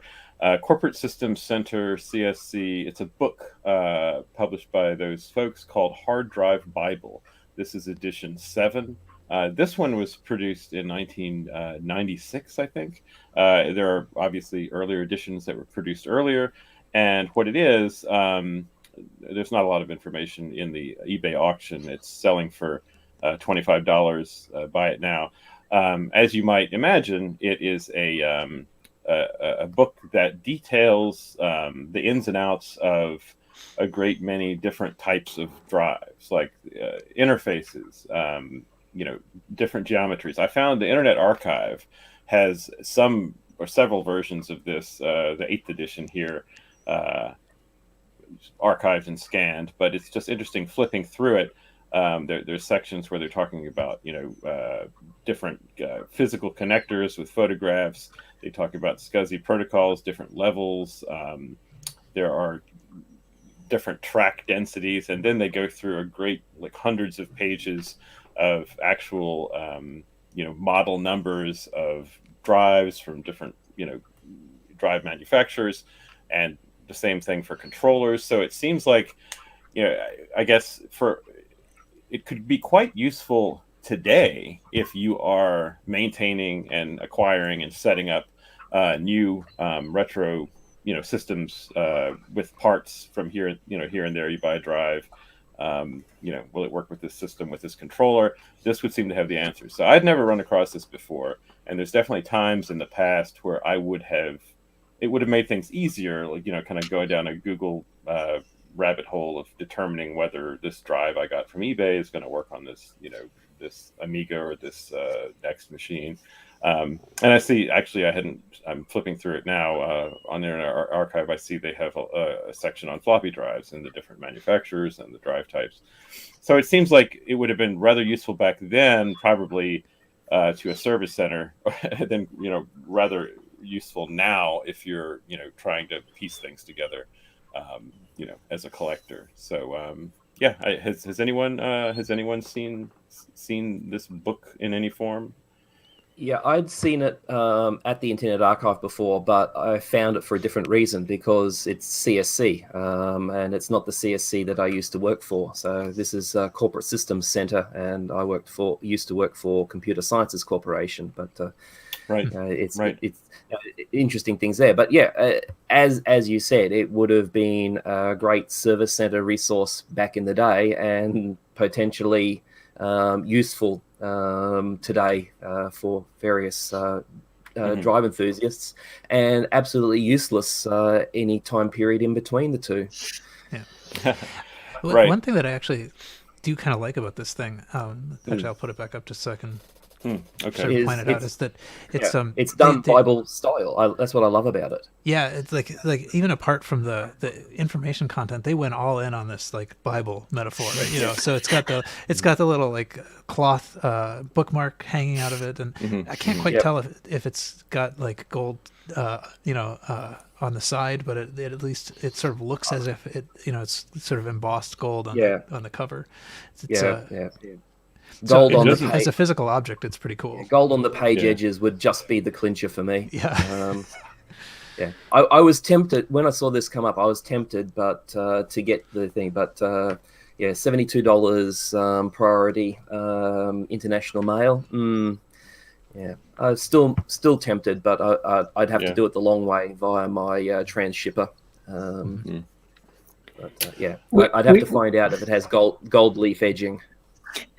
Yeah, we've talked a bit in the past in this context of like my Amiga troubles and so on, where information like this is difficult to get now. Like if you were wanting to build, say, a 486 DOS PC for gaming, you wanted to play old, the golden era of VGA games, for example, it might be pretty hard to figure out like which hard drive can I use with this IDE card that I bought on eBay. Right. And if you just try to Google that, like you're never going to find the information you need. So you actually have to go to a contemporary book from the time like this to get that information. So it's great that it's on Internet Archive so people can look on there. Yes, I think now that I'm aware of it, I'm sure at some point I'll go to the Internet Archive. Although, as Paul points out, it is quite a physical item. And I'll point out, Michael, I actually I spent my first post as a web developer at the same CSC that you worked for in the past, long past. So well, there's still CSC stateside. They're now DTX outside of the US. Okay, I did not know that. I've been. So you increment the first two letters by one, and then just go nuts on the last one. Yes. And that's it for my offerings there. Excellent. Carrington, you have a Commodore. I have a Commodore, mostly because I picked this auction like 2 weeks ago, and it ends up being very prescient, I guess, because the point was to say I was looking for something locally. Weirdly, I needed a VHS player because there's a movie I want to watch that only exists on VHS, and I thought, you know what, I'll grab a VCR. How hard can it be to find a VCR? So search for VCRs for sale in Toronto.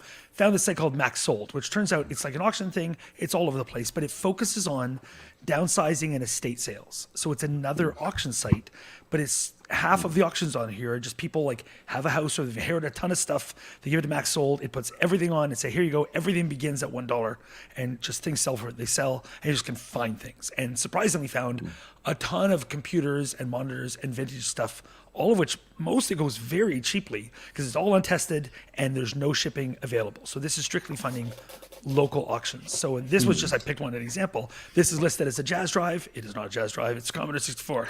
It's going for $55, which is surprisingly high, it seems, for this site. It's a 64 and a keyboard, and it's available near me. Where is it? In Maple, which is 10 minutes north of me. But it'll say like, bring your own packing material. It's located in the basement. That's how these auction sites go. So it's just another thing. I kind of wasn't aware of this as a site. So I picked this as an example of here's a local computer. Another thing that caught my eye was this camera, which is an Oshawa. It's the Big Swinger. I mean, like, don't you want a camera called the Big Swinger? So it turns out that Polaroid created a camera called the Big Swinger. And I don't know why it's called the Big Swinger, but I love everything about the fact that it is. So you can learn these things. Oh, it's a large or a medium format Polaroid? Yeah, it's one of those big where you pull it at the back. And like a 5x7? Yeah, exactly. So big old Polaroid Big Swinger in box that you can pick up for $1 because you'd be the first person to bid on it. Every auction begins at $1 and it just increments by $1 and sells for what they want to sell for. In the last couple of weeks, I saw Apple IIs on there, a lot of Commodore stuff, Atari things, a lot of old electronics, a lot of things sold with no cables. It seems what this company will do, go into a house, gather up all the extension cords, all the cables, and put them in one big lot and say, here are all the power things in this building for some reason. And then here's the computer with no cables. Here's the Wii with no cables. Here's the Commodore 64 with no cables. Why did you do that? And I guess they don't want to have the wrong thing. I don't know. It's weird. But if you want to find things where it's big and heavy, like if you're getting a giant monitor, it can be expensive to find on eBay because of the shipping and you're worried it's not going to arrive. This can be another source for things. But this is also the kind of site that will probably end up with all of your stuff when you pass away if you don't make other arrangements. A company like Max Soul will come in, take a bunch of photos of everything you have, stick it all online and say, you got 6 days, starts at $1, it goes for what it goes for. Come and pick it up on Sunday. So this is the pile with all the computers, this is all the cables, and this is all the stickers that we took off stuff. I don't know what they were for. Exactly. So anyway, if you're in or near Toronto, you can pick yourself up a Commodore 64 with this drive for $55. But it's always very specific. Did you get the VHS player? I got my VHS player for $1. It's this gorgeous 1970s wood panel thing. Yeah, works beautifully. I love it. And it was $1. I had to go pick it up, but that's what it was. I was the only bidder. I put in a bid of like $5 and I was the only person. So it's just that I hadn't been aware of this site. I think there's a lot like it that do estate sales, but half the sales on this are estate things and half the sales are just called downsizing, which is you yourself are trying to get rid of a whole bunch of your stuff. You just put up a bunch of things and then the pickup slots will be very specific. It'll say like for this auction, if you're the winning person, pickups will be this Sunday between 2 and 6. And as soon as you win, you can pick the 5-minute slot you want. That's when you're picking up. Like it's very, and they want you in and out quick, pick up your stuff and go.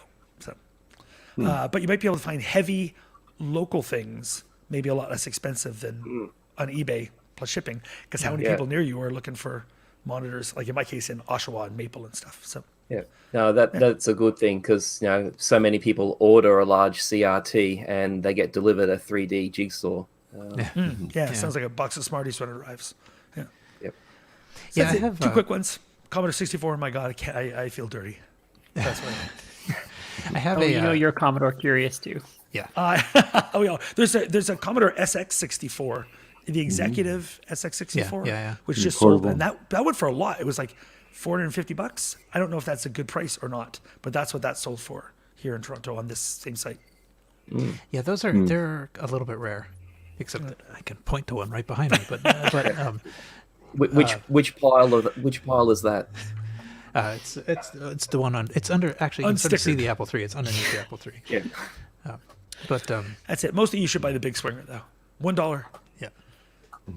I have I forget what the site is, but it's it sort of searches estate sales, and I will often kind of point to Max Old, and that is pretty useful for stuff that's local, but there's got to be somebody who's selling something interesting. But I have it it searches for the keyword computer, just because nobody knows what to label these things, and so That's smart.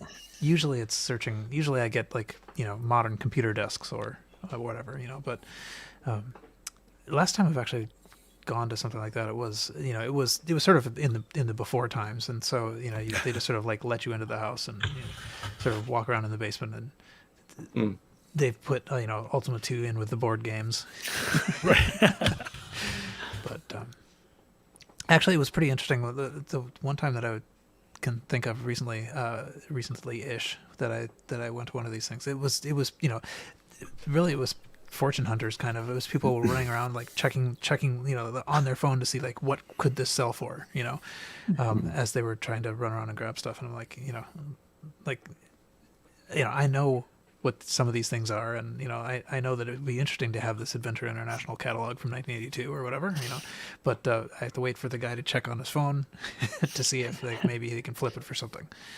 So search terms are key on that, clearly, because I was just searching my area and I searched like Commodore, Amiga, nothing, and then I searched for computer, and I found a ZX81, but it's listed as a Sinclair calculator.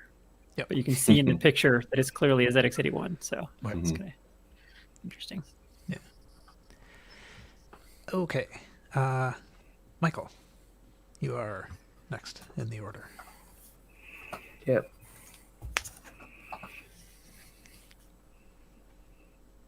You agree? Yeah. We've established. Okay.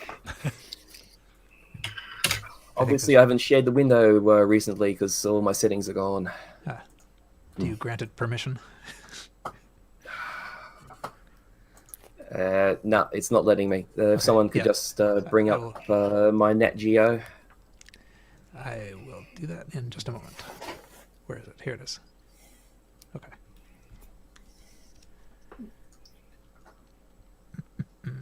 Okay. All right. Okay. Well, I actually bought this one new back in the day, and was just coming across some other Nat Geo things, and it's a wonderful collection of, up to when it was released on CD, a archive collection of all the National Geographic magazines on CD. So from the original first issue to where they developed the iconic yellow frame on the cover. And it's in a wonderful little presentation box. I believe that most of this stuff is online these days, but if you're after something that looks almost as good as that hard drive Bible, this is the collection for you. Comes with a viewer and whatnot, but I believe they're all just PDFs that are on the disc, so you shouldn't have any trouble running them on a modern machine or a retro machine. And $28, that's considerably less than what I paid for it new. Mm-hmm. Yeah, it does look pretty nice. Yeah, it was great. I sat down for ages just grabbing a box of the out of it, selecting a CD, and then just randomly picking an issue. I used to purchase the National Geographic hard copy, but had no desire to go back for the collection from 1888 to 1990 at that stage. I just thought that this was a great way of getting the older issues. Yeah, it's interesting. I appreciate it, and at the same time, I'm struggling to imagine myself actually taking out a physical disc and putting it in to read a PDF. Yeah, those days are well and truly gone. Even if I wanted to go back and look at these, the first thing I'd do is I would effectively spin through all the discs and load all the individual files up so that I could then just browse them online on a tablet or a computer. But it actually does kind of look like a moderately nice display. I mean, like, even if you've just ripped all the CDs to your hard drive, I mean, it looks it looks nice. It's a handsome box. Yeah. Yep. Okay. That's it let's for see. me. Just something different. All right. Now let's see. What do I want to do here? I think I've loaded up a few things. All right. So here's one thing that I found. It is a Commodore 64 multicolor replacement. It seems. So if you have a Commodore 64 and you think that what you need are orange, green, and yellow keys, Then you're wrong. and I think blue is an option, but only for the spacebar. Then this is something you can get. It's buy it now of $149. I think this might be just a one particular configuration, but it points to a site that has more of these. So if you want somewhere, here we are, to see more of these kind of Why is there a blood modified splattered keyboards. one? Yeah, I don't know. You can get a Commodore 64 with what appears to be gray and red and blood splattered keys, or a sort of rainbow one with red, orange. And so what's interesting about this is I think these are actually real keys with the lettering preserved and then somehow colored. Like maybe they're bleached and then dyed or something like that. But at least the way it's described in the auction, the keys are colored using a special mixture of paint and clear coat. Let's see, keyboard is like new. The keys are colored while preserving the original font, and I think it's the preserving that made me I wonder believe how that it they're was doing actually that. yeah. But the printer though, like the keys aren't the same as the factory ones were, right? Like the Petsky characters are on the front surface of the keys on the original, but here they're on the tops of the keys. So I think they have been in both places at different have years. they? I Okay. believe. I think Okay. that's the case. I'm not positive, but I think so. Okay, yeah, I'm only Commodore curious, so I wouldn't know. Yeah. Anyway, I thought this was a Are weird the thing cases to part of exist. this, Paul? Are the cases part of this? I guess Well, they are, right? I think they are. I think so. This is a single auction that points to a larger enterprise, and I think the Okay, larger I see, enterprise I see. sells It includes more things. Though actually, at $149, I mean, you have to be pretty. You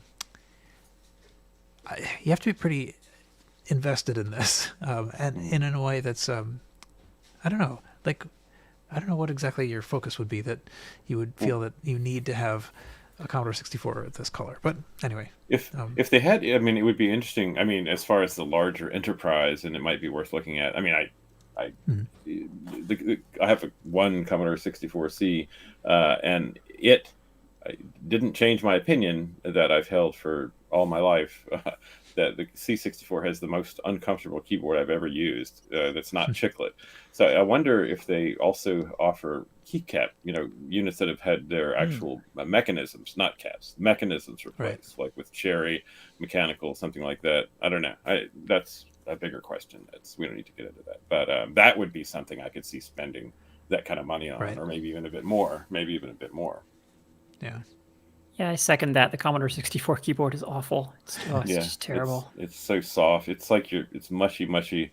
Yeah, I'm a keyboard nut. I spend hundreds of dollars on mechanical keyboards, and I have way more than I need. Well, and the curvature on the keys on the Commodore keyboard is too severe. Like they're very, very heavily cupped, and so when your fingers are sitting on them, it feels weird. You can't slide your fingers around, and it's to me, it always felt like a typewriter from like the '60s, like the cup, the curvature. I don't know. I never appealed to me. I know we're gonna get get a lot of feedback from that, but sorry. Okay, they won't be able to write us because they're trying to type on that keyboard and it just doesn't work. So we're safe. Yeah. Here's a quick thing that seemed pertinent.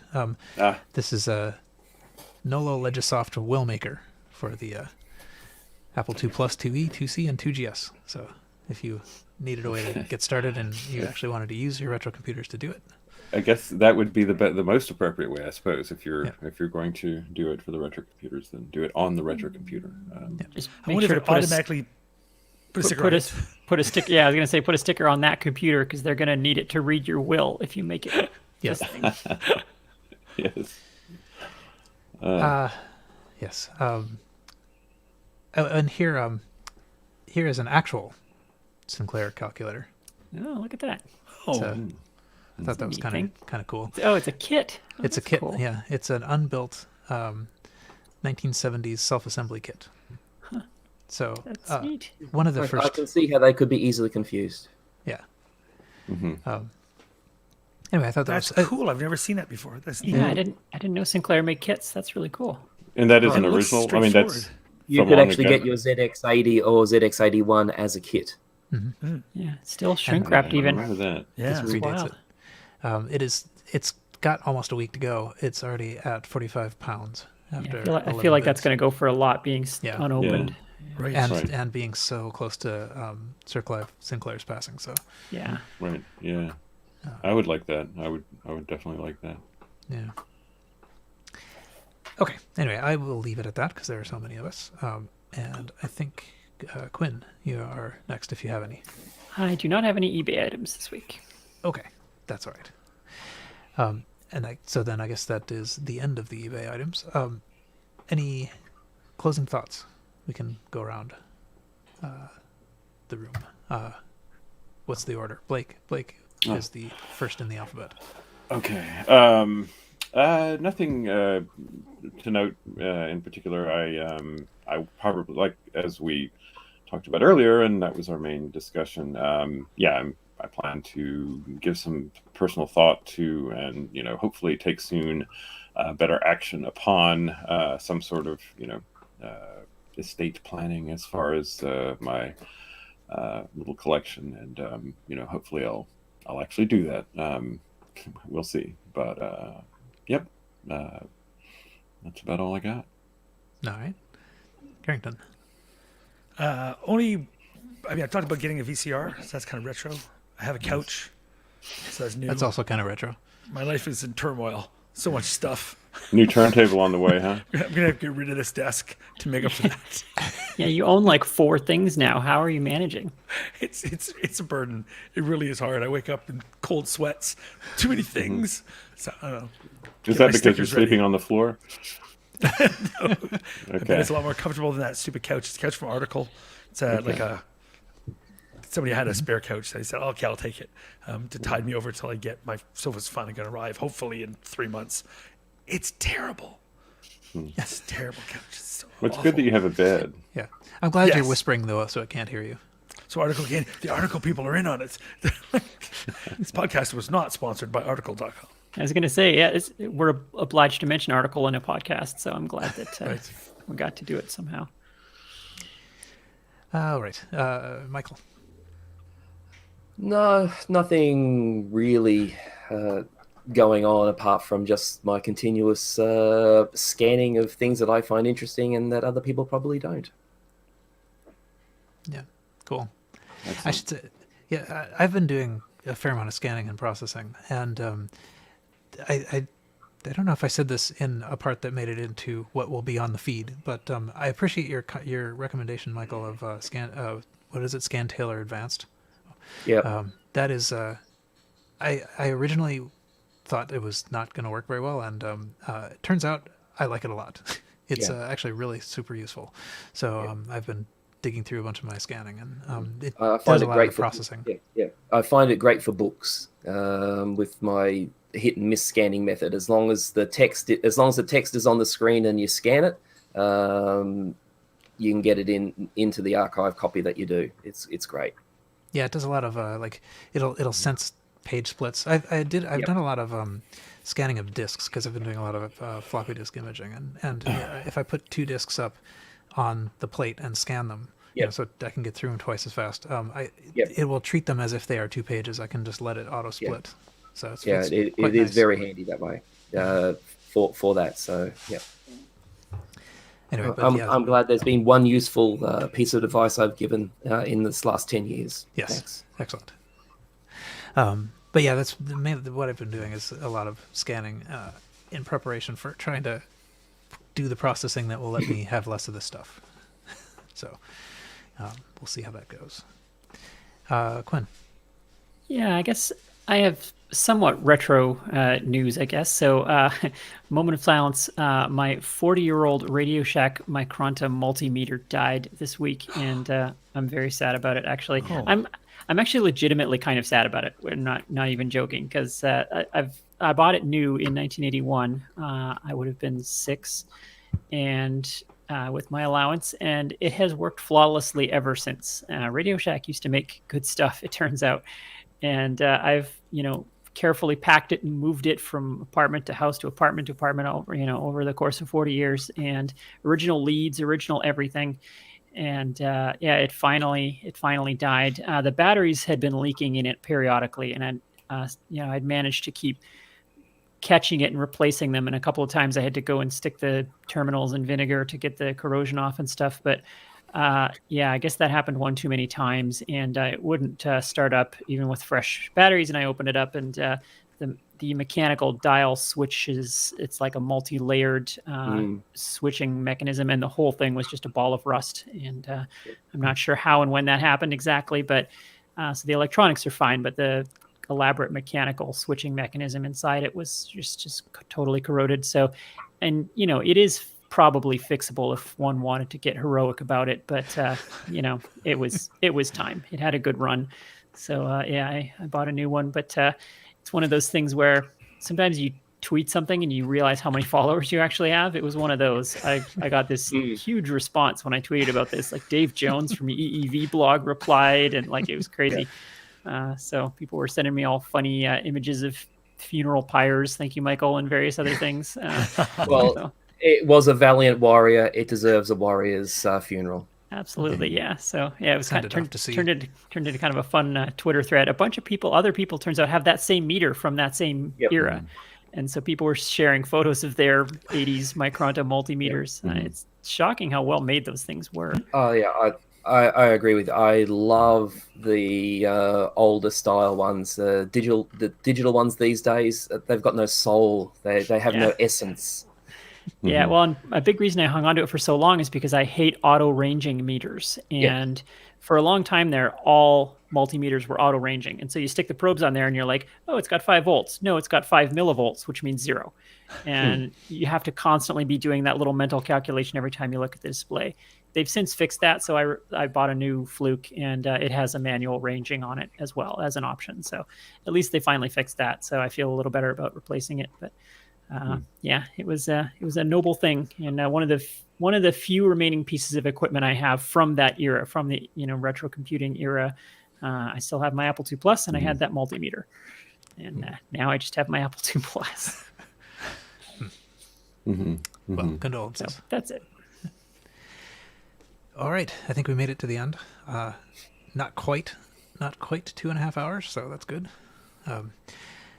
So I will say that is it for this show. You can find the show notes for this and all the RCR shows at rcrpodcast.com. You can discuss the show in the forums at vcfed.org/forum/forum.php. You can follow RCR on Twitter at RCRpodcast. You can join our Facebook group at facebook.com/groups/RCRpodcast. Answer the questions so that we know that you are not a robot. Carrington is presently imitating a robot in his little window. You can send feedback to feedback@rcrpodcast.com. We are a member of the Throwback Network at throwbackreviews.com. Please write a review on iTunes. That will help other people find the show. And until next time... Retrocompute. So perfect. Quinn left immediately right before. I'm glad to see that we're still as synchronized as ever. I was afraid that you guys would be able to get it synchronized, but I should have been. We were perfect. Okay, well, I'm off for second breakfast. Yep. Okay. Yeah. Thanks for managing to make it all the way to the end. But I should also get out of here. So it is dark now for sure. Definitely. No, it's a beautiful day. It's a beautiful day. She'll get out there later. All right. Thanks, you Fun two. stuff. Thanks for joining us, you two people. All right.